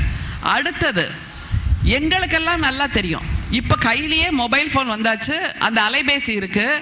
ஆனால் ஒரு காலம் இருந்தது குழந்தைகளே, ஒரு ஊரிலிருந்து இன்னொரு ஊருக்கு பேசுவதற்கு அந்த தபால் நிலையங்கள் இருக்குல்ல, அங்கெல்லாம் போய் ட்ரங்க் கால்னு ஒன்று புக் பண்ணிட்டு இருந்தோம். அந்த ட்ரங்க் கால் புக் பண்ணி வச்சு இன்னைக்கு புக் பண்ணால் நாளைக்கு நமக்கு அந்த அனுமதி கிடைக்கும். அப்போது அங்கேருந்து கிளம்பி போய் அந்த நேரத்தில் நாங்கள் அந்த தொலைபேசியை பயன்படுத்தி பக்கத்து ஊரில் இருக்கின்றவருக்கு பேசணும். அது எப்படி பேசணும்னா இயல்பாக இப்படியெல்லாம் பேசிட முடியாது. நான் இங்கேருந்து பேசினா ஊருக்கே கேட்குற மாதிரி கத்தி பேசினாதான் அந்த ட்ரங்க் காலில் போய் சேரும். அப்படியாக ஒரு காலம் இருந்தது. ஆனால் அதற்கப்புறம் பேஜர்னு ஒன்று வந்தது. உங்களுக்கெல்லாம் தெரியுமா? அதுவும் இந்த பெரியவங்களுக்கு தான் தெரியும், சின்ன குழந்தைகள் உங்களுக்கு தெரியாது. பேஜர்னு ஒன்று, குட்டியான ஒரு கருவி, இடுப்பில் சொருகிக்கிற மாதிரி ஒன்று. அதில் மெசேஜ் அனுப்புவோம், குறுஞ்செய்தி அனுப்புவோம். வரும்போது ஒரு பால் பேக்கெட் வாங்கிட்டு வாங்க, வரும்போது ஒரு பிரெட் வாங்கிட்டு வாங்க அப்படிங்கிற குறுஞ்செய்தி அனுப்புவோம். அந்த குறுஞ்செய்தி வந்த உடனே அது டிங் அப்படின்னு ஒரு சவுண்டு வரும். இப்படியாக ஒரு காலம் இருந்தது. ஆனால் இப்போது இந்த 2025 நாம் வந்து நிற்கின்ற காலம் என்பது மொழியை பயன்படுத்துகின்ற தொழில்நுட்பத்தின் உச்சமான காலம் அப்படிங்கிறத நீங்கள் புரிஞ்சுக்கணும். சரி, இந்த உச்சமான காலத்தில் நமக்கு மொழியின் பயன்பாடு அல்லது மொழிதான் நம்முடைய அடையாளம் அப்படின்னு சொல்லக்கூடிய அளவுக்கு இன்னமும் நாம் மொழியோடு சார்ந்திருக்கிறோமா, மொழியை சார்ந்திருக்கிறோமா, மொழியை பயன்படுத்துகிறோமா, அல்லது அந்த மொழியை நாம் எப்படி உள்வாங்கி உணர்ந்து அதை இனிமேல் தொழில்நுட்பத்தில் கொண்டு வர வேண்டும் அப்படிங்கிறத நீங்க புரிஞ்சுக்கணும். காரல் மார்க்ஸ் தெரியுமா உங்களுக்கு? காரல் மார்க்ஸ் தெரியும்ல, பொது உடைமை தத்துவத்தின் தந்தைன்னு சொல்வோம். எங்கெல்ஸ், காரல் மார்க்ஸ் 2 பேர். அவர் சொல்றார், இந்த மாற்றங்கள்னு சொல்ல வந்தேன்ல, இந்த மாற்றங்களை பற்றி அவர் சொல்லும்போது, மாற்றம் ஒன்றுதான் மாறாத மானுட தத்துவம். எல்லாமே மாறும். தூதர்களாக இருந்தவர்கள் மாறினார்கள், புறா தூது மாறுச்சு, அப்புறம் லேண்ட்லைன் மாறுச்சு, பேஜர் மாறுச்சு, மொபைல் மாறுச்சு, எல்லாமே மாறிட்டே இருக்கு. ஆனால் தகவல் தொழில்நுட்பம், தகவல் அனுப்புகின்ற அந்த முறைமை அப்படிங்கிறது அப்படியே தானே இருக்கு. எனவே மாற்றம் என்பதுதான் மாறாத தத்துவம் அப்படின்னு காரல் மார்க்ஸ் சொல்றார். சரி, காரல் மார்க்ஸ் அங்கே இருந்து சொல்றாருன்னா, நம்முடைய தமிழ்நாட்டில் இங்கே இருக்கக்கூடிய ஒருவர் என்னவாக சொல்லி இருக்கிறார் அப்படிங்கிறதுக்கு ஒரு கவிதை நான் உங்களுக்கு சொல்றேன். மொழி என்றாலே தமிழை பொறுத்த வரைக்கும் எப்போதுமே அது கவிதையாகத்தான் இருந்திருக்கிறது குழந்தைகளே. நம்முடைய தமிழ் மொழியின் துவக்கத்தில் இருந்து 19ஆம் நூற்றாண்டு வரைக்கும் எழுதப்பட்ட இலக்கியங்கள் எல்லாமே தமிழ் மொழியை சார்ந்தது, கவிதையை சார்ந்தது தான். அதற்கப்புறம் தான் உரைநடை என்கின்ற அந்த வடிவம் வந்து சேர்ந்தது அப்படிங்கிறத நீங்கள் முதல்ல ஞாபகத்தில் வச்சுக்கோங்க.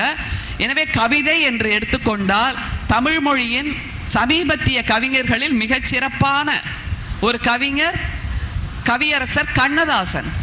இந்த மாற்றம் ஒன்றுதான் மாறாததுன்னு காரல் மார்க்ஸ் சொல்றாருல்ல, அவருடைய குரலாக இவர் ஒலிக்கிறார். அந்த கவிதையை கேளுங்க.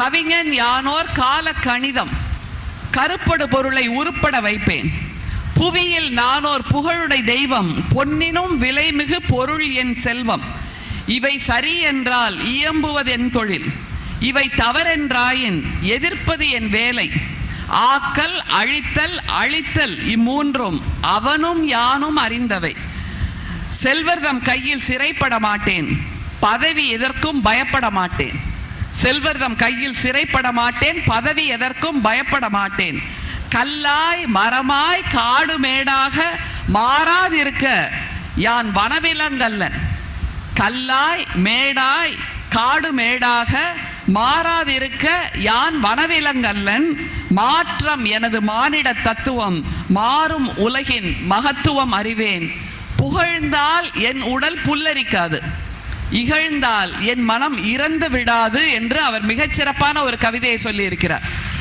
யோசிச்சு பாருங்க, மாற்றம் என்பது மானுட தத்துவம், மாற்றம் என்பது மானுட தத்துவம்.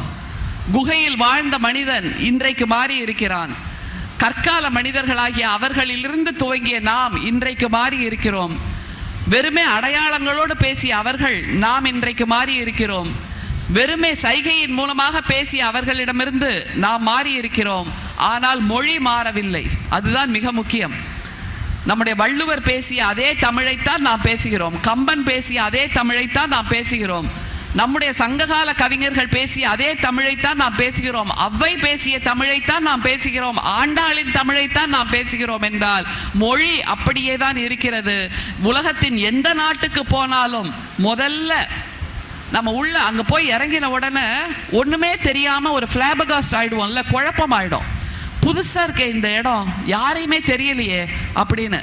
அந்த நேரத்தில் தம்பி அப்படின்னு ஒரு குரல் கேட்டுச்சுன்னு வைங்க, எப்படி பார்க்கும் உங்களுக்கெல்லாம்? உயிரே வந்த மாதிரி இருக்கும்ல. ஏன்னா அந்த தம்பிங்கிற வார்த்தை உங்களுக்கு காலம் காலமாக கேட்டு பழக்கப்பட்டது, உங்களுடைய ஊனில் இருக்கிறது, உயிரில் இருக்கிறது, உணர்வில் இருக்கிறது. அந்த தம்பி என்ற 3 எழுத்து வார்த்தை கேட்டு கேட்டு பழகியதால் அது உங்களுக்கு மீண்டும் ஒரு உயிர்வை கொடுக்கிறது, உயர்வை கொடுக்கிறது, அந்த குழப்பத்தை நீக்குகிறதுங்கிறத புரிஞ்சுக்கலாம்ல. அப்படி என்றால் தாய்மொழி என்பது நம்முடைய அடையாளம் என்று சொல்வது நம்முடைய உயிரின் அடையாளம் அப்படிங்கிறத நீங்க புரிஞ்சுக்கணும். உயிரின் அடையாளம், அது வெறுமே மொழியின் அடையாளம் இல்லை அப்படிங்கிறது மிக முக்கியம். இன்னொரு கவிஞர், இதெல்லாம் ஏன் சொல்றேன் அப்படின்னா, வேறு நாடுகளில் இருந்து எழுதப்பட்ட இந்த கவிதை, அதை தமிழில் உங்களுக்கு கொடுக்கிறேன் என்றால் மொழி நம் அடையாளம். அந்த மொழியின் மூலமாக சொல்லப்படுகின்ற உணர்வுகள், தத்துவங்கள் எல்லாமே ஒரு நாட்டுக்கு சார்ந்தவை அல்ல. மொழிக்கு பார்டர்ஸ் கிடையாது, வரையறை கிடையாது, எல்லை கோடுகள் கிடையாது.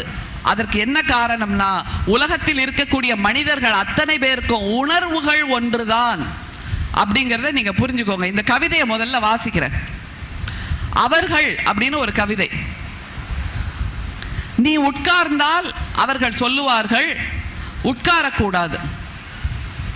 நீ நின்றால் அவர்கள் சொல்லுவார்கள் எதற்காக நிற்கிறாய், நட. நீ நடந்தால் அவர்கள் சொல்லுவார்கள் இது அவமானம், உட்கார். ஒருவேளை நீ படுத்திருந்தால் அவர்கள் அவமானப்பட்டு சொல்வார்கள் எழுந்திரு. கொஞ்சம் ஓய்வின்றி படுக்கவில்லை என்றால் அவர்கள் சொல்வார்கள் கொஞ்சம் படுத்துக்கொள். எழுந்தும் உட்கார்ந்தும் ஓடியும் ஓய்ந்தும் வீணாகி கொண்டிருக்கின்றன என் நாட்கள். இப்போது நான் இறந்தால் அவர்கள் சொல்வார்கள் நீ நிச்சயமாக வாழ வேண்டும். நான் வாழ்ந்தால் அவர்கள் சொல்வார்கள் அவமானம், நீ செத்துப்போ. இந்த பேரச்சத்திலேயே நான் வாழ்கிறேன், என் கவிதையை இறுக பற்றி கொண்டு என்று அந்த கவிஞர் சொல்லுகிறார் என்றால் யோசித்து பாருங்கள். இந்த நிலை நம்ம அத்தனை பேருக்கும் பொதுவான நிலை தானே. நம்ம உட்கார்ந்துருப்போம், அவங்க திடீர்னு சொல்வாங்க, சமூகம் சொல்லும். எல்லா நேரமும் சமூகத்தின் வேலை, நாம் செய்கின்ற வேலையை சொல்லிக்கொண்டே இருப்பது. உட்கார்ந்தா சொல்லும் எழுந்துருன்னு, எழுந்திருச்சா சொல்லும் ஓடுன்னு, ஓடினா சொல்லும் கொஞ்சம் ஓய்வெடுத்துக்கோன்னு, ஓய்வெடுத்தா சொல்லும் நீ ஏன் படுத்து தூங்குற, ஏக்க இப்படி ஓய்வெடுத்துட்டு இருக்க, ஓடு எழுந்து வேலை பண்ணு அப்படின்னு.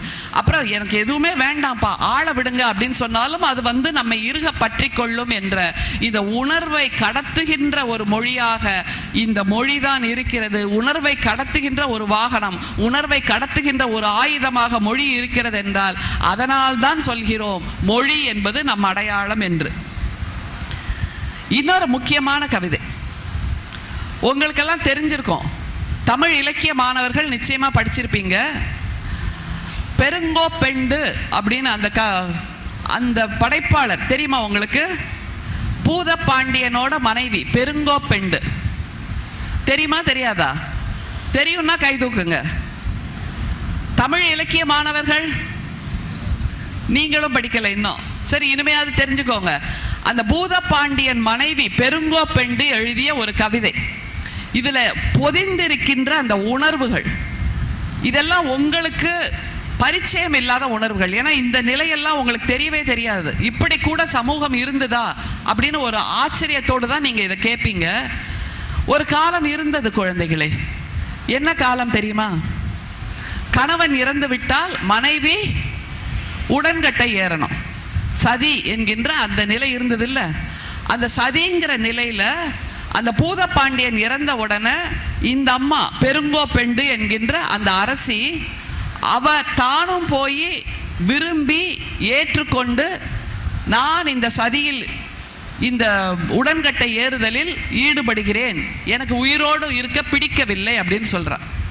ஆனால் அங்கே இருந்த அந்த புலவர்கள், சிந்தனையாளர்கள், கவிஞர்கள் அவங்கெல்லாம் என்ன தெரியுமா சொல்றாங்க? இல்லை இல்லை, நீ சாகக்கூடாது, நீ உயிரோட இருக்க தான் செய்யணும். இப்போ முதல்ல ஒரு கவிதை சொன்னேன்ல, நீ உட்கார்ந்தா எழுந்திரும்பாங்க, எழுந்தா உட்காரும்பாங்க, உயிர் வாழணும்னு சொன்னா செத்து போம்பாங்க, செத்து போகணும்னு நினைச்சா உயிர் வாழணும்னு சொல்லுவாங்க. அந்த மாதிரியான ஒரு கவிதை. பல்சான்றீரே பல்சான்றீரேன்னு ஆரம்பிக்கும். பல்சான்றீரே அப்படின்னா பல துறையில் வித்தகர்களாக இருக்கக்கூடிய சான்றோர்களே, இவ்வளோ தூரம் எனக்கு அறிவுரை சொல்றீங்களே, நான் உங்க அறிவுரையை கேட்குறேன், ஆனால் நீங்க எல்லாரும் எனக்கு இதைத்தானே பண்ண போறீங்க அப்படின்னு அவங்க ஒரு மிகப்பெரிய பட்டியலை கொடுக்குறாங்க. அந்த பட்டியலில் சொல்லப்படுகின்ற விஷயங்களை அந்த கவிதையாக நான் சொன்னால் உங்களுக்கு விளங்குவது கொஞ்சம் கடினமாக இருக்கும். அதனால முதல்ல அதை வாசிச்சிடுறேன், அந்த அர்த்தத்தை என்னங்கிறத அப்புறம் சொல்லலாம். பல்சான்றீரே பல்சான்றீரே செல்லென சொல்லாது ஒழிகென விளக்கும் பொல்லா சூழ்ச்சி பல்சான்றீரேன்னு ஆரம்பிக்கிறாங்க. அந்த நீ சாகாம உயிரோட இருன்னு சொல்றத சூழ்ச்சின்னு சொல்றாங்க அந்த பெருங்கோப்பெண்டு. எப்படிப்பா அது சூழ்ச்சியா இருக்க முடியும்? நான் சாகணும்னு விரும்புகிறேன், எனக்கு உயிரை போக்கணும்னு ஆசையாக இருக்குது, இல்லை நீ உயிரோட வாழ்ந்து தான் ஆகணும், ஆனால் அது எனக்கு கொடுமை, அது எனக்கு நரகம் அப்படின்னு ஒரு அம்மா சொல்கிறாங்கன்னா எதுக்காக அப்படி சொல்கிறாங்க அப்படிங்கிறது தான் மிக முக்கியம். அந்த காலத்தில் இப்படியாக கணவனின் மறைவுக்கு பின்னால் உயிரோடு இருக்கக்கூடிய பெண்களுக்கு இந்த சமூகம் என்ன தெரியுமா செஞ்சிச்சு?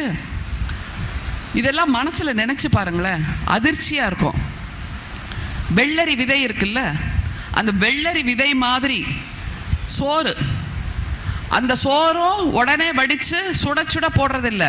நேற்று பொங்கின நீர் சோறு, பழைய சோறுன்னு சாப்பிடுவோம்ல, அந்த நீர் சோறை தான் நீங்கள் எனக்கு கொடுக்க போறீங்க. அதுக்கு தொட்டுக்க என்ன வைக்க போறீங்க? எள் துவையல், வெறுமனே ஒரே எள் துவையல் தான். அப்புறம் புளியோட சேர்த்து சமைச்ச கீரை. எதுலையாவது ஒரு சுவை கூட்டும் உணவாக இருக்கா? எள் துவையல் சுவையாக இருக்குமா? புளி கூட்டிய அந்த கீரை சுவையாக இருக்குமா? இல்லை இல்லை. நீங்கள் எனக்கு இந்த எள் சோறை தான் கொடுக்க போறீங்க, துவையலை தான் கொடுக்க போறீங்க, கீரையை தான் கொடுக்க போறீங்க. சரி, படுக்கணும்னு வந்தா படுக்கையில் படுக்க விட போறீங்களா? இல்லையே. பருக்கை கற்கள் இருக்கக்கூடிய வெறும் தரையில் தான் என்னை படுக்க விடுவீங்க.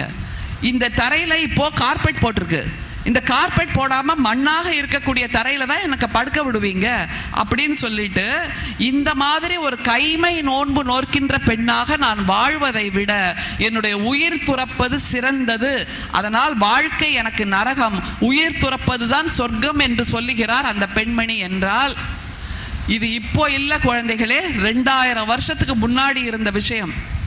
அந்த 2000 வருஷத்துக்கு முன்னாடி பெண்களுக்கு இழைக்கப்பட்ட ஒரு கொடுமையை நமக்கு சொல்லுகின்ற ஒரு தகவல் சாதனம் எது என்றால் நம்முடைய மொழிதான் என்பதை நீங்கள் புரிந்து கொள்ள வேண்டும். அந்த மொழியை உள்வாங்கி அதிலிருந்து எப்படி இந்த பெண்களை மீட்டெடுப்பது என்பதற்கும் சட்டம் உருவாக்கினார்கள் என்றால், சதியை போக்குகின்ற ஒரு சட்டம், இந்த மாதிரி உடன்கட்டை ஏறக்கூடாது என்கின்ற ஒரு சட்டம் உருவாக்கப்பட்டது என்றால் அதுவும் மொழியால் ஏற்பட்டிருக்கக்கூடிய மாற்றம்தான் என்பதை நீங்கள் புரிந்து கொள்ள வேண்டும். அதைத்தான் நாம் சொல்கிறோம் மொழி என்பது அடையாளம் என்று.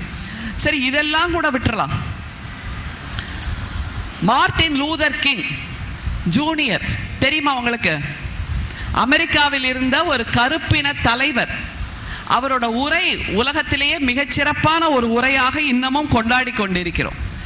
எதுக்காக கொண்டாடுறோம் அப்படிங்கிறத நீங்கள் யூடியூப்ல போய் மார்ட்டின் லூதர் கிங் ஜூனியர்னு போட்டிங்கன்னா அவரோட உரை வரும்.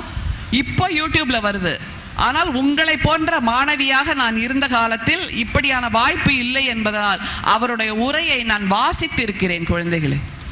அந்த வாசிக்கும் போது அமெரிக்கா போன்ற ஒரு வல்லரசு நாட்டில் கூட எப்படியான அடக்குமுறைகள் இருந்தது என்பதை அந்த மொழி சொல்கிறது. நான் உங்களுக்கு அதை வாசித்து காமிக்கிறேன். அந்த சூழல் இந்தியாவிலும் தானே இருக்கிறது அப்படிங்கிற ஒரு உணர்வு நிச்சயமா உங்களுக்கு வரும். அப்படின்னா மனிதர்களை அடிமைப்படுத்துவது என்பது இந்த உலகத்தில் இயல்பான ஒரு விஷயம். ஆனால் அந்த அடிமை தலையிலிருந்து நம்மை மீட்டெடுப்பதற்கும் இந்த மொழியை வைத்துதான் நாம் போரிட வேண்டும் என்பதை சொல்லுகின்ற இந்த உரை. யோசிச்சு பாருங்க, ஒரு நாடு இன்னொரு நாடோடு போரிடணும் அப்படின்னா அதற்கான ஆயுதங்கள் வேறு. ஆனால் சமூகத்தில் நடக்கின்ற சூழ்ச்சிகள், சமூகத்தில் நடக்கின்ற எதேச்சாதிகாரங்கள், இதை எதிர்த்து போரிடுவதற்கான ஒரே ஒரு ஆயுதம் உலகத்தில் மொழி மட்டும்தான் என்பதை நீங்கள் புரிந்து கொள்ள வேண்டும். அதனால் தான் நாம சொல்றோம் மொழி என்பது மனிதர்களுடைய அடையாளம். மார்ட்டின் லூதர் கிங் கேட்கிறார், ஐ ஹாவ் அ ட்ரீம் அப்படின்னு ஆரம்பிப்பார். எனக்கு ஒரு கனவு இருக்கிறது அப்படின்னு. அந்த கனவுல அவர் 3 விஷயத்தை முக்கியமா சொல்வார். குறிச்சு வச்சுக்கோங்க, 3 விஷயம்.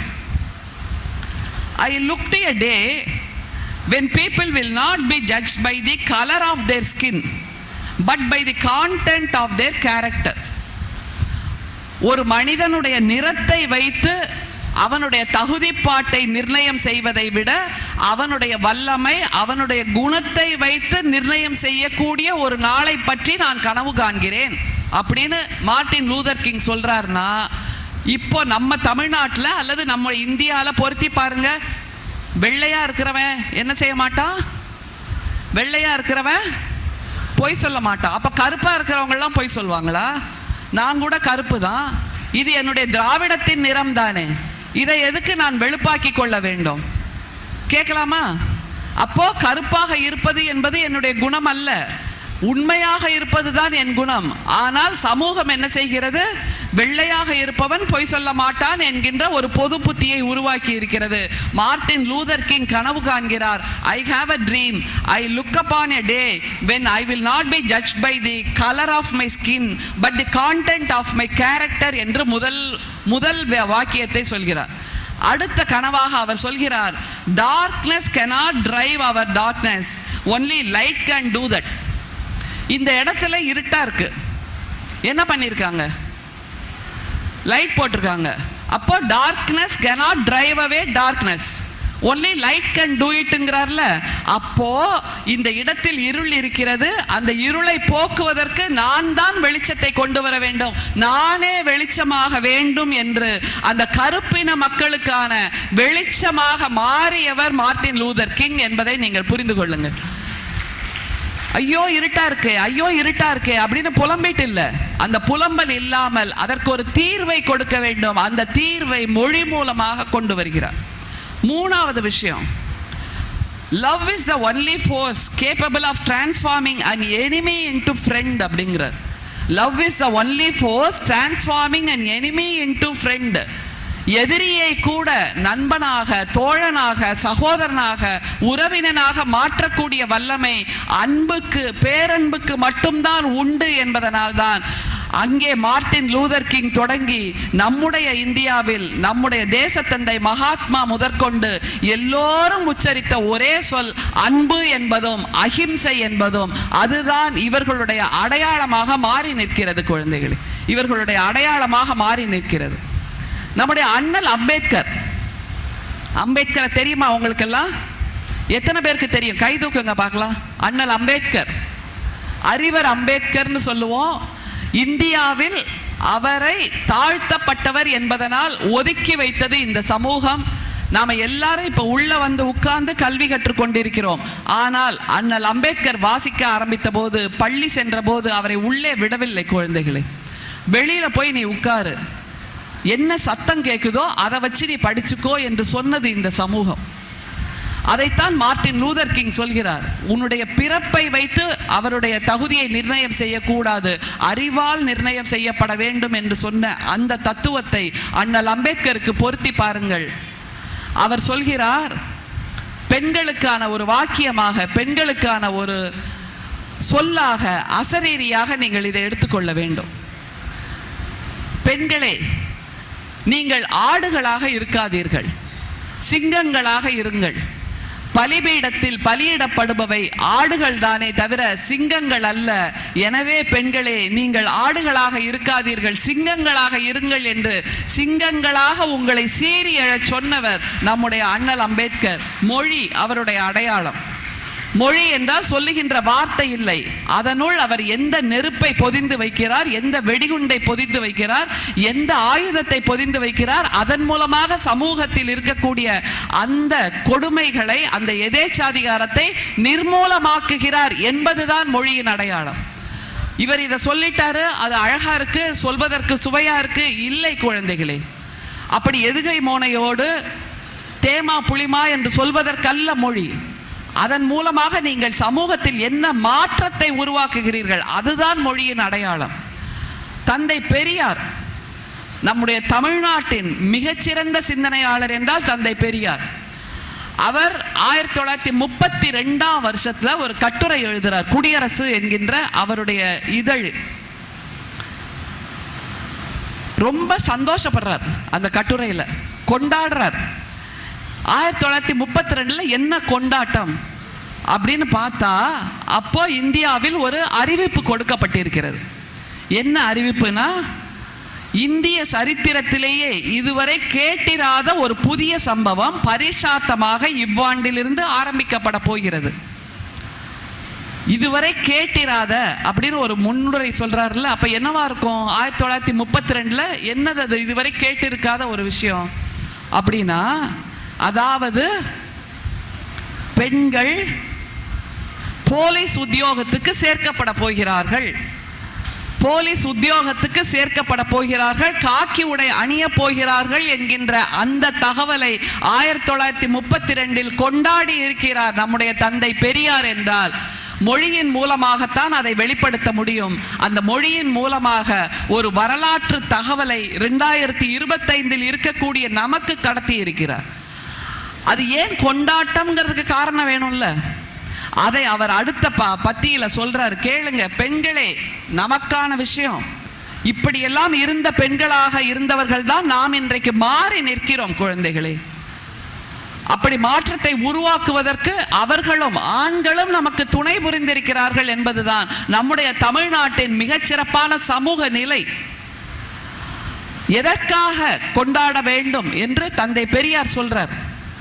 பெண்கள் ஆண்களுக்கு எவ்வகையிலும் அடங்கியவர்கள், அடிமைகள், பேதைகள், பிள்ளை பெறும் இயந்திரங்கள் என இதுவரை மதம், கடவுள், சாஸ்திரம், புராணம், பழக்க வழக்கங்கள் பேரால் அடக்கி ஒடுக்கி மிதித்து ஆழ்த்தி கொண்டிருக்கும் சுயநல கூட்டத்தவர்களுக்கு, வைதீக வெறியர்களுக்கு தலையில் இடி விழுந்தார் போல தோன்றலாம்.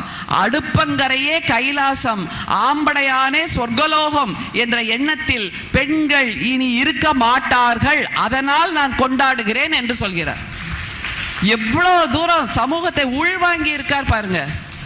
பெண்கள் என்பவர்கள் வெறுமே விளையாட்டு பொருள்கள், அவர்களை அடக்கலாம், ஆளலாம், கீழே அழுத்தலாம் என்றிருந்த சூழலில் வைதீக பெருமக்களுக்கும் இந்த மாதிரியான சுயநல கூட்டத்தாருக்கும் இந்த தகவல், பெண்கள் போலீஸ் துறையில் சேர்க்கப்பட போகிறார்கள் என்கின்ற தகவல் தலையில் இடி வீழ்ந்தார் போல் இருக்கும். ஆனால் அடுப்பங்கரையே கைலாசம், ஆம்படையானே சொர்க்கலோகம் என்று அந்த எண்ணத்தில் பெண்கள் இனிமேல் இருக்க மாட்டார்கள் என்று சொன்னால் மொழி தந்தை பெரியாரின் அடையாளம். ஆனால் அவர் அழகியலோடு எழுதவில்லை, ஒவ்வொரு வார்த்தையையும் அணுகுண்டாக விதைத்து விட்டு போனார் என்பதனால் அந்த வெடிச்சலில் இருந்து, அந்த வெடிப்பில் இருந்து கிளம்பிய பெண்கள் தான் நாம் அத்தனை பேரும் குழந்தைகளே. அந்த வெடிப்பிலிருந்து புரட்சிகரமான பெண்களாக வந்திருக்கிறோம் நாம் என்பதை நீங்கள் புரிந்து கொள்ள வேண்டும். கவிஞர் மேத்தா தெரியுமா உங்களுக்கு? கவிஞர் மு மேத்தா கேள்விப்பட்டிருக்கீங்களா? அவரோட ஒரு 4 வரி கவிதையை சொல்றேன். தூங்கி விழுந்தால் பூமி உனக்கு படுக்கை ஆகிறது. தூங்கி விழுந்தால் பூமி உனக்கு படுக்கை ஆகிறது. விழித்து நடந்தால் அதுவே உனக்கு பாதை ஆகிறது என்று மு மேத்தா எழுதுகிறார். தூங்கி விழுந்தால் பூமி உனக்கு படுக்கை ஆகிறது, விழித்து நடந்தால் அதுவே உனக்கு பாதை ஆகிறது என்னும் போது நாம் விழித்திருக்க வேண்டுமா, தூங்கி விழ வேண்டுமா? சொல்லுங்க. விழித்திருக்கணும். அதற்காகத்தான் இந்த அரங்கம் என்பதை நீங்கள் புரிந்து கொள்ளுங்கள். அப்துல் ரஹ்மான் அந்த கவிஞர் ஒரு கவிதை, வரம் கொடுக்கும் தேவதைகள் வந்தபோது தூங்கினேன்.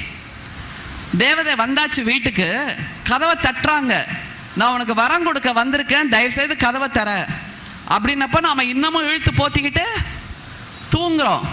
வரம் கொடுக்க தேவதைகள் வந்தபோது தூங்கினேன், வந்தபோது தூங்கி விட்டு வாழ்க்கை முழுதும் ஏங்கினேன் என்று நம்முடைய கவிஞர் அப்துல் ரஹ்மான் எழுதுகிறார் என்றால், இதைத்தான் நான் ஆரம்பத்தில் சொன்னேன்.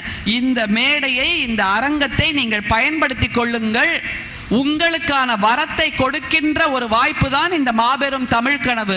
இதிலிருந்து நீங்கள் பெற வேண்டிய செய்தி பல இருக்கிறது. இந்த வாய்ப்பை கொண்டு வந்து தமிழ்நாடு அரசு உங்களுக்கு கொடுக்கிறது. இந்த வரத்தை பெற்றுக்கொள்ளுங்கள், தூங்கி விடாதீர்கள் என்று நான் சொன்னது இதைத்தான். மிக முக்கியமான ஒரு விஷயம், ஆண்டாளோட ஒரு கவிதையை சொல்றேன். திருப்பாவை எழுதினாங்கள்ல ஆண்டாள். இந்த பாடல் ஆண்டாள் இருந்த அந்த காலகட்டத்தில், அந்த நூற்றாண்டில் ஒரு புரட்சிகரமான பாடல். யோசிச்சுக்கிட்டே இருங்க. நான் இந்த கவிதையை சொல்லும் போது எதனால் இது புரட்சிகரமான பாடல் அப்படிங்கிறத திரும்ப நீங்க தான் எனக்கு சொல்லணும். திருப்பாவையில் எழுதுவாங்க, மத்தளம் கொட்ட வரிசங்கம் நின்றூத முத்துடை தாமம் நிறைதாழ்ந்த பந்தற்கீழ் மைத்துணன் நம்பி மதுசூதன் வந்தென்னை கைத்தலம் பற்ற கனா கண்டேன் தோழி நான் அப்படின்னு ஒரு கவிதை திருப்பாவையில் இருக்கு. திரும்ப சொல்லாமா எல்லாரும் சேர்ந்து? மத்தளம் கொட்ட வரிசங்கம் நின்றூத முத்துடை தாமம் நிறைதாழ்ந்த பந்தற்கீழ் மைத்துணன் நம்பி மதுசூதன் வந்தென்னை கைத்தலம் பற்ற கனா கண்டேன் தோழி நான். முதல்ல ஆண்டாளுக்கு ஒரு கைதட்டல் கொடுங்க. ஏன்னா அந்த நூற்றாண்டுல பெண்கள் யாருமே பேச முடியாது என்று மௌனத்தை மட்டுமே பேசிக்கொண்டிருந்த காலகட்டத்தில் பெண்களுக்கு தங்களுடைய திருமண கனவை சொல்லுவதற்கு வாழ்க்கையில் உரிமையே இல்லை. நீ தலை குனிந்தே இருக்க வேண்டும், தலை நிமிர்ந்து பார்க்க கூடாது என்று சொல்லப்பட்டிருந்த காலகட்டத்தில் தன்னுடைய கனவை, தன்னுடைய திருமண கனவை சொல்லுகின்ற ஒரு பாடலாக திருப்பாவை பாடல் எழுதியிருக்கிறாள் ஆண்டாள் என்றால் இந்த பாடலில் எதுகை இருக்கிறது, மோனை இருக்கிறது, இயைபு இருக்கிறது, தமிழின் இலக்கணங்கள் எல்லாம் இருக்கிறது. ஆனால் அதனால் நாம் இந்த பாடலை கொண்டாடவில்லை. பெண்ணுரிமையை, அதுதான் மிக முக்கியம். பெண்ணுரிமையை அத்தனை நூற்றாண்டுக்கு முன்னால் என்னுடைய திருமண கனவு இது, இப்படியாக என்னுடைய திருமண கனவை நான் கண்டேன் என்று இந்த உலகத்துக்கு உரக்க சொன்ன புரட்சி பெண்ணாக, புதுமை பெண்ணாக மொழியை ஆண்டாள் பயன்படுத்தி இருக்கிறாள். இந்த துணிச்சல் தான் ஆண்டாளின் அடையாளம் என்பதை நீங்கள் புரிந்து கொள்ளுங்கள். இந்த துணிச்சல் தான் ஆண்டாளின் அடையாளம். ஔவையார்னு கேள்விப்பட்டிருக்கீங்களா? ஔவையார் அவங்களோட பாடல்கள்லாம் நிறைய இருக்கு. நான் அதையெல்லாம் சொல்லலை. ஒரு வார்த்தையை சொல்றேன், அடுத்த வார்த்தையை நீங்க சொல்லுவீங்க. அப்படின்னா தமிழின் அடையாளமாக அவங்களும் எப்ப வாழ்ந்தாங்கப்பா ஔவையார்? தமிழ் இலக்கிய மாணவர்கள் சொல்லுங்க, எத்தனாவது நூற்றாண்டு? ஔவையாருங்கிறது ஒரு ஔவையார் இல்லை, பல ஔவையார்கள் இருந்திருக்காங்க. அதனால ஒவ்வொரு நூற்றாண்டிலும் ஒரு ஔவையார் இருந்திருக்கிறார். கம்பன் வாழ்ந்திருந்த காலத்தில் ஒரு ஔவையார் இருந்திருக்கிறார். அந்த சோழ மன்னனோட அரசவையில் ஔவையாருக்கும் கம்பருக்குமே கூட நிறைய இந்த மாதிரியான என்ன சொல்றது, டிபேட்ஸ், அல்லது அவர் ஒன்றை சொல்ல ஔவையார் ஒரு பதிலை சொல்ல என்பதாக மொழிப்போர் நடந்திருக்கிறது. அந்த வகையில் ஔவையாரோட மொழி திறமை அதுதான் அவருடைய அடையாளம். கிட்டாதாயின் அடுத்த ரெண்டு வார்த்தை ஔவையாரோடதுப்பா. ரொம்ப நம்ம இயல்பா பயன்படுத்திட்டு இருக்கோம். கிட்டாதாயின் வெட்டன மர சொல்வோமா இல்லையா? கிட்டாதாயின் வெட்டன மர, அது ஔவையாருடைய வார்த்தை. குற்றம் பார்க்கின், அது ஔவையாரோட வார்த்தை. தெரியுமா? தெரியாமையே பயன்படுத்திட்டு இருக்கோம். ஆனால் அந்த நூற்றாண்டில் வாழ்ந்த ஔவையாரின் வார்த்தையை இன்றளவும் நாம் பயன்படுத்துகிறோம் என்றால் எப்படிப்பட்ட வார்த்தை பொக்கிஷத்தை நமக்கு ஔவையார் கொடுத்திருக்கிறாங்கிறத நீங்க புரிஞ்சுக்கோங்க. இதுதான் அந்த ஞானத்தின் உச்சம்.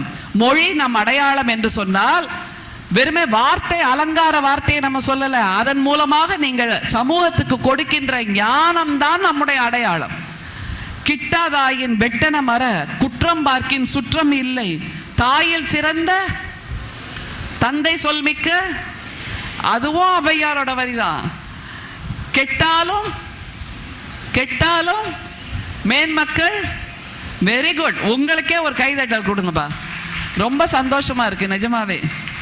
அப்புறம் அடுத்த நான் சொல்ல போறது உங்களுக்கு ரொம்ப சுலபம். கற்றது கல்லாதது, இது யார் சொன்னது? ஔவையார். இப்ப தெரியுதா? மொழி நம் அடையாளம்னு சொல்றது அலங்காரத்துக்காக இல்லை. கற்றது கைமண்ணளவு, கல்லாதது உலகளவு என்று எல்லோருக்குமான ஞானத்தை அள்ளி கொடுப்பவர் நம்முடைய ஔவையார். அதனால் தான் நாம் திரும்ப திரும்ப சொல்கிறோம். இன்றைக்கும் இந்த மேடையில் உங்களிடமிருந்து நான் பலவற்றை கற்றுக்கொண்டிருக்கிறேன். கற்றது எனக்கு கைமண் அளவு, கல்லாதது உலகளவு. இன்றைக்கு இந்த மாயவரத்து குழந்தைகள் எனக்கு கடல் அளவு ஞானத்தை அள்ளி கொடுத்து கொண்டிருக்கிறீர்கள் என்பதை நான் உறக்க சொல்லுகிறேன் குழந்தைகளே. அடுத்தது சித்திரமும். சொல்லுங்க, சித்திரமும் செந்தமிழும். Very good. ரொம்ப சந்தோஷம்பா. எனக்கு நிஜமாவே சந்தோஷமாக, பெருமையாக, புல்லரிப்பாக இருக்கிறது. நம்முடைய தமிழ்நாட்டு குழந்தைகள் இதையெல்லாம் இயல்பாக வாழ்க்கையில உள்வாங்கிட்டீங்கல்ல, இது போதும். உங்களுடைய வெற்றி நிச்சயமானது குழந்தைகளே. உங்களுடைய எதிர்கால வெற்றிக்காக நான் இப்போதே வாழ்த்துக்களை சொல்கிறேன். சரி, அடுத்த ஒரு வாக்கியத்தை சொல்றேன். திரைகடல் ஓடியும், அதுவும் ஔவையாரோடதாமா. யோசிச்சு பாருங்க. அவங்க வாழ்ந்திருந்த காலத்துல நாம திரைகடல் ஓடி திரவியம் தேடுவோன்னு கண்டாங்களா? ஔவையார் இந்த தமிழ்நாட்டுக்குள்ளேயே தானே சுற்றி வந்தாங்க.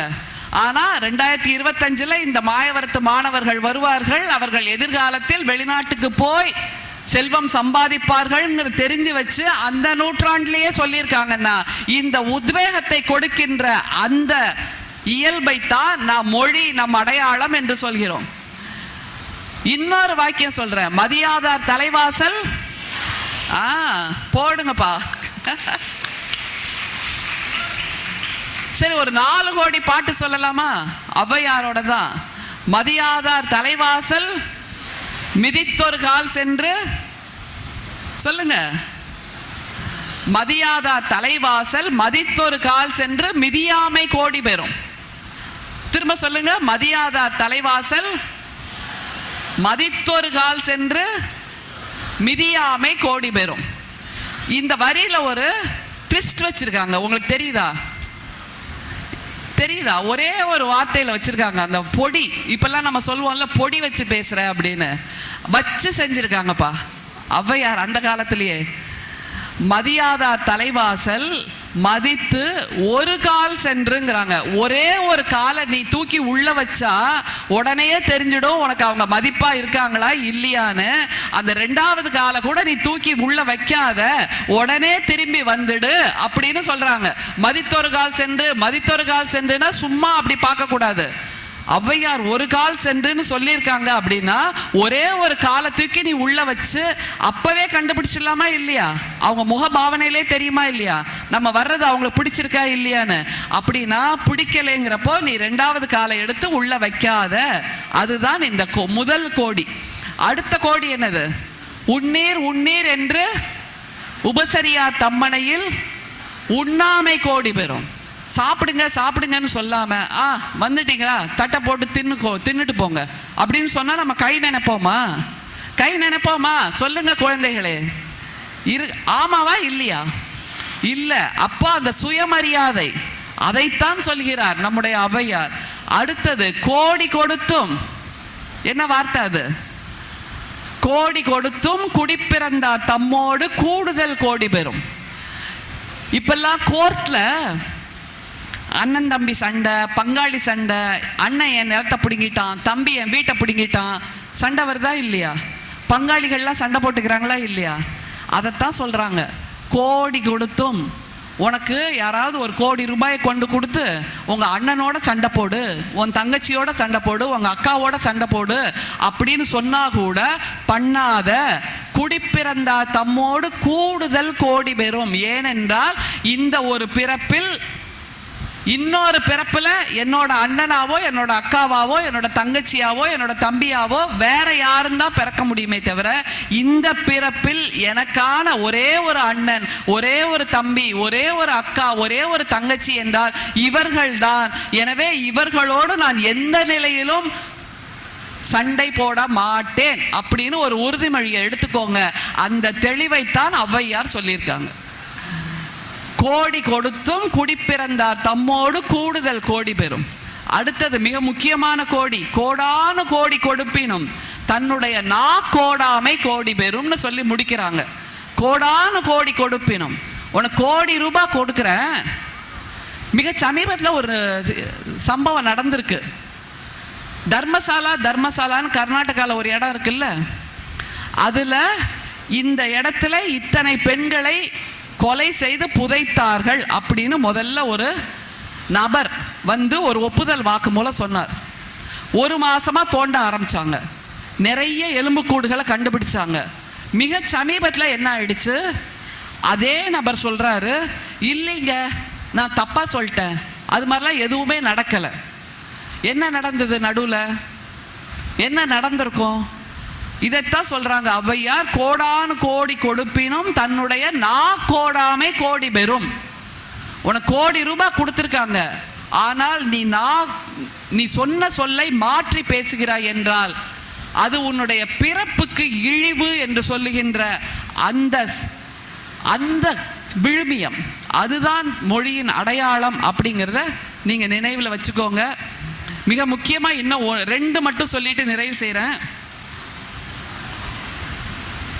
எந்த மேடையில் பேசினாலும் நம்முடைய முத்தமிழறிஞர் கலைஞரின் எழுத்தோவியங்களை சொல்லி நிறைவு செய்வதுதான் என்னுடைய வழக்கம். அவரோட ஒரு முக்கியமான வாழ்வியல்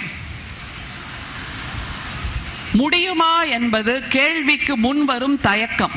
இதெல்லாம் நீங்க எழுதி வச்சுக்கலாம் குழந்தைகளே. நமக்கு எப்பெல்லாம் மனசு சோர்வடையுதோ அப்பெல்லாம் இதை நீங்க படிச்சு பார்த்தீங்கன்னா உத்வேகம் தானா வரும். உத்வேகம்ங்கிறது வெளியிலேருந்து யாராவது வந்து இந்தாப்பா 1 லிட்டர் உத்வேகம் வச்சுக்கோ, பக்கத்து வீட்டுக்காரங்க வந்து நீங்கள் மனசு உடஞ்சிருக்கீங்க, இந்த ஒரு மூட்டையில் உத்வேகம் இருக்குது வச்சுக்கோ, அப்படியெல்லாம் இல்லை. இலக்கியத்தோடு, மொழியோடு, வார்த்தைகளோடு நாம் பயணப்பட்டோம் என்றால் வருகின்ற அந்த உற்சாகம், புத்துணர்ச்சி, தெளிவு, இதுதான் நம்மை அடுத்த நிலைக்கு உயர்த்தி செல்லும். முடியுமா என்பது நமது தோல்விக்கு முன்வரும் தயக்கம், முடித்தே தீர்வோம் என்பது வெற்றிக்கான தொடக்கம் என்று நம்முடைய முத்தமிழறிஞர் கலைஞர் சொல்லுகிறார். எந்த நிலையில நான் மனசு உடைஞ்சு போனாலும், எந்த நிலையில ஐயோ என்ன இப்படி ஆயிடுச்சு, இக்கட்டா இருக்கே அப்படின்னு ஒரு முற்றுச்சந்தில் போய் முட்டினாலும் இந்த வார்த்தையை நினைத்து கொள்ளும் போது அங்கே தானாக வழி பிறக்கும் குழந்தைகளே. அடுத்தது ஒன்று சொல்றாரு, தென்றலை தீண்டியதில்லை தீயை தாண்டி இருக்கிறேன் அப்படின்னு. வாழ்க்கை முழுதும் அவர் அப்படித்தான் வாழ்ந்தார் குழந்தைகளே. தென்றலை தீண்டவில்லை, தீயை தாண்டினார் அப்படிங்கிறது தான் மிக முக்கியம். அடுத்த ஒரு கேள்வி நம் அத்தனை பேருக்குமான ஒரு கேள்வியாக அவர் கேட்கிறார். ஆண்டவன் படைப்பில் அனைவரும் சமம் எனில் உயர் சாதிக்கு மட்டும் தங்கத்தால் மூளை செய்து தலைக்குள்ளே வைத்தானா? மற்ற சாதிக்கெல்லாம் மண்டைக்குள் இருப்பது களிமண்ணா சுண்ணாம்பா என்று ஒரு கேள்வியை கேட்கிறார். ஒரு கைதட்டல் தரமாட்டீங்களா?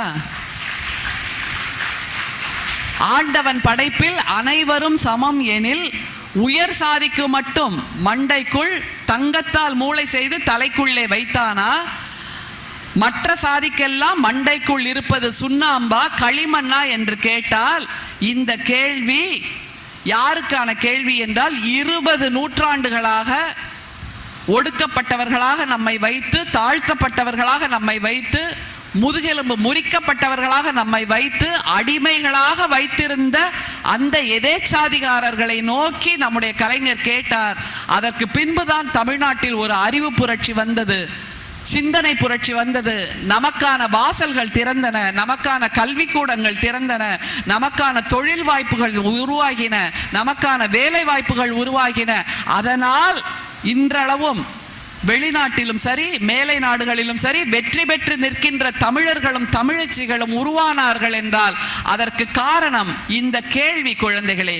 ஆண்டவன் படைப்பில் அனைவரும் சமம் எனில் உயர் சாதிக்கு மட்டும் தங்கத்தால் மூளை செய்து மண்டைக்குள் வைத்தானா? மற்றவர்க்கெல்லாம் மண்டைக்குள் இருப்பது சுண்ணாம்பா களிமண்ணா என்று ஒரு கேள்வியை கேட்கிறார். இந்த கேள்வியைத்தான் நாம் அத்தனை பேரும் கேட்க வேண்டும் என்பதை சொல்லி இந்த நிகழ்வில் சொல்லின உடனே தம்பி கைதட்டுறாரு, அவ்வளோ அவசரம். இந்த நிகழ்வில் உங்களோடு இணைந்திருந்த இந்த பொழுதை என்னுடைய வாழ்நாளின் மிகச்சிறந்த பொழுதாக கருதி விடைபெறுவதற்கு முன்னால் மீண்டும் ஒரு கவிதையை நான் உங்களுக்கு சொல்ல விரும்புகிறேன். ஒன்று சொல்ற கேட்டுக்கோங்க, ஏன்னா திரும்பவும் இந்த வாய்ப்பு மீண்டும் அடுத்த முறை தான் வரும். கேளுங்க, கேட்கறதுக்காக தான் இந்த கருத்தியல்.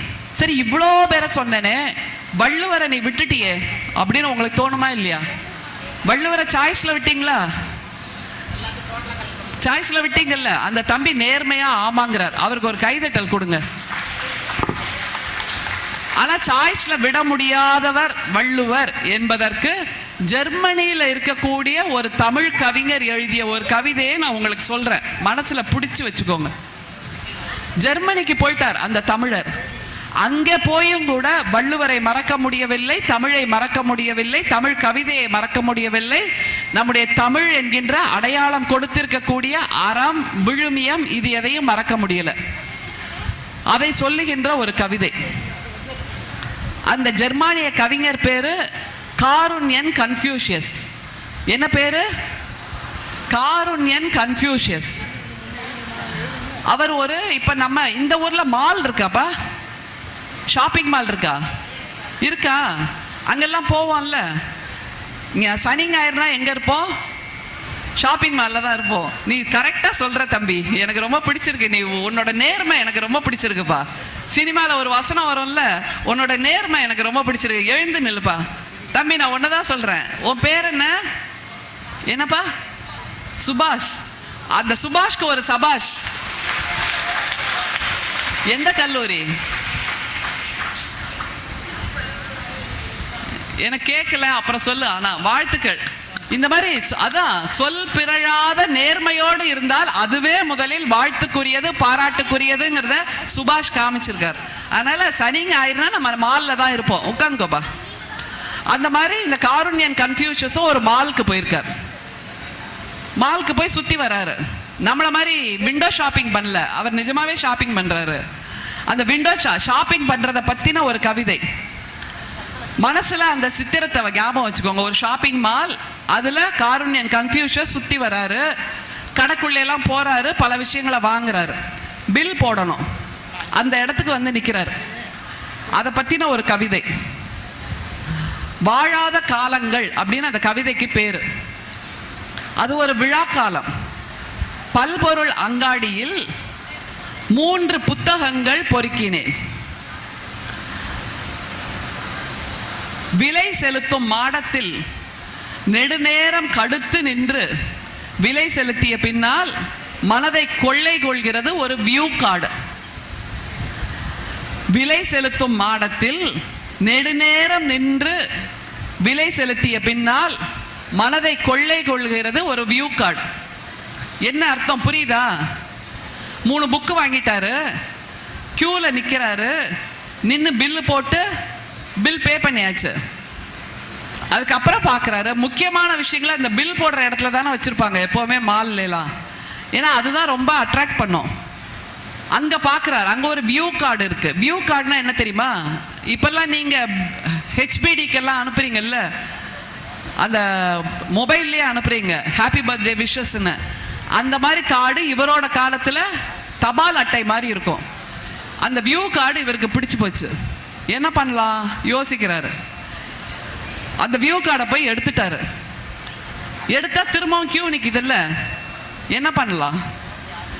கியூவில் போய் நிற்கிறாரு இல்ல, தலையாட்டுறாரு அந்த தம்பி. அவர் கியூல நிற்கல, இன்னொரு தடவை வரிசையில் நிற்பதாவது. அவர் யோசிக்க ஆரம்பிக்கிறாரு, கார்டை எடுத்தாச்சு, இன்னொரு தடவை வரிசையில் போய் நிற்கிறதா, ஐயோ அப்படின்னு முடிவு பண்ணி புத்தகத்துக்குள் பொதிந்து வைத்து கொண்டு வந்து விட்டேன். வாங்கின புக்குக்குள்ள அந்த வியூ கார்டை சொருகி, மற்றவங்க பார்க்கலையா அப்படின்னு பார்த்துட்டு சொருகி வீட்டுக்கு எடுத்துட்டு வந்துட்டார். என்ன அவர் சமாதானம் சொல்லிக்கிறாரு, என்ன €1 அங்காடி குடை சாய போகிறது இல்ல? ஆமா, இந்த ஒரு ₹10 பொருள்ல தான் அங்காடி குடை சாஞ்சிருமா என்ன? வா யாரும் பார்க்கல இல்ல, கிளம்பி வந்துட்டாரு. €1 அங்காடி குடை சாய போகிறது. அட்டையின் அழகு மனதை கொள்ளை கொண்டது. வீட்டில் வந்து நிதானமாக அதை எடுத்து நம்ம பார்ப்போம்ல, அந்த மாதிரி பார்க்குறாரு. முன்னாடி பின்னாடி எல்லாம் பார்க்குறாரு. அது கலர் பிடிச்சிருக்கு, அதில் எழுதியிருக்க வாசகத்தை திருப்பி பார்க்குறாரு. அந்த வாசகம், அட்டையின் அழகு மனதை கொள்ளை கொள்ள அதன் பின்பக்க வாசகம்தான் என்னை கொன்றது. அதன் பின்பக்கத்தை திருப்புறாரு. முன்பக்கத்தில் அழகாக ஃபோட்டோலாம் போட்டிருக்கு, கலர்ஃபுல்லாக இருக்குது, போட்டாச்சு, விரும்பியாச்சு, பார்த்தாச்சு, ரசிச்சாச்சு. பின்னாடி என்ன வாசகம் திரும்பி பார்க்குறாரு. அதன் பின்பக்க வாசகம்தான் என்னையே கொன்றது. மனிதா, அந்த கார்டு சொல்லுது, மனிதா நீ உண்மையோடு இல்லாத காலங்கள் உந்தன் வாழாத காலங்கள்.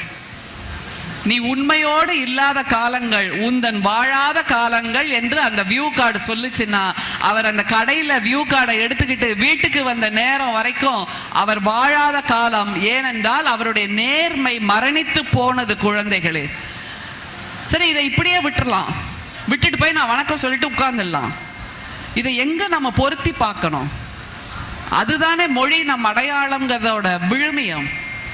எங்க பொருத்தி பார்க்கணும்னா, இங்க உயரமா நிக்கிறார்ல திருவள்ளுவர், நம்மோட தாத்தா முப்பாட்டன், அவர் கொண்டு வரார்ப்பா ஒரு குறளை. அவர் சொல்றாரு, தன்னெஞ்சறிவது பொய்யற்க பொய்த்தபின் தன்னெஞ்சே தன்னை சுடும் என்று சொன்ன அந்த முப்பாட்டனின் கவிதையை 2025 ஜெர்மனியில் இருக்கக்கூடிய ஒரு தமிழருக்கு பொருத்தி பார்க்க முடிகிறது என்றால் இந்த அறம், இந்த விழுமியம், இதுதான் அடையாளம். இதைத்தான் நாம் மொழி நம் அடையாளம் என்று சொல்லுகிறோம். குழந்தைகளே, மொழி நம் அடையாளம் என்று சொல்வது அதில் இருக்கக்கூடிய ஆனா, ஆவண்ணா, ஈனா, ஈயனா, உயிரெழுத்து, மெய்யெழுத்து, உயிர்மெய் எழுத்து, ஆயுத எழுத்து, சிறப்புழகரம், இது அல்ல. இத்தனையும் சேர்ந்த கூட்டுக்கலவையால் என்ன அறத்தை நாம் கொண்டாடி கொண்டிருக்கிறோம். தமிழன் என்று சொல்லடா, தலை நிமிர்ந்து நில்லடா என்றால் தமிழன் என்பவன் முதுகெலும்போடு நிமிர்ந்து நிற்பான். காரணம், அவனிடம் சமத்துவம் இருக்கும், சுயமரியாதை இருக்கும், பகுத்தறிவு இருக்கும், மற்றவர்களை கொண்டாடுகின்ற அந்த மனப்பாங்கு இருக்கும், எல்லோரையும் அரவணைத்து போகின்ற அந்த மனநிலை இருக்கும். இதுதான் மொழியின் அடையாளம்.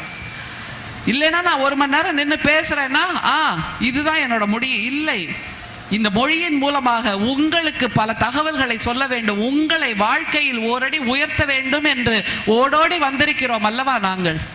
இதுதான் மொழியின் அடையாளம். அதனால மொழியின் அடையாளம் என்றால் அப்படியே அதுக்கு பூசூடி கண்மை போட்டு இப்படியெல்லாம் அலங்காரம் பண்ணாங்களான்னு நினைக்காதீங்க. அதன் மூலமாக நாம் சொல்ல வேண்டிய அறம், அதை நாம் உங்களுக்கு கடத்தி இருக்கிறேன். தன்னெஞ்சறிவது பொய்யற்க, பொய்த்தபின் தன்னெஞ்சே தன்னை சுடும் என்கின்ற தமிழின் அடையாளத்தை இறுக பற்றி கொள்ளுங்கள். ஔவையார் கொடுத்த 4 கோடியை இறுக பற்றி கொள்ளுங்கள். வள்ளுவத்தை இறுக பற்றி கொள்ளுங்கள். தென்றலை தீண்டியதில்லை, நெருப்பை தாண்டி இருக்கிறேன் என்ற கலைஞரை இறுக பற்றி கொள்ளுங்கள். உலகத்தின் எந்த மூலைக்கு போனாலும் தமிழர்கள், தமிழச்சிகள் வென்று நிற்பார்கள். நீங்கள் வென்று நிற்க என்னுடைய வாழ்த்துக்களை சொல்லி விடைபெறுகிறேன். நன்றி, வணக்கம். மிகச் சிறப்பாக சொற்பொழிவு வழங்கிய தலைமை விருந்தினர் அவர்களுக்கு மிக்க நன்றி.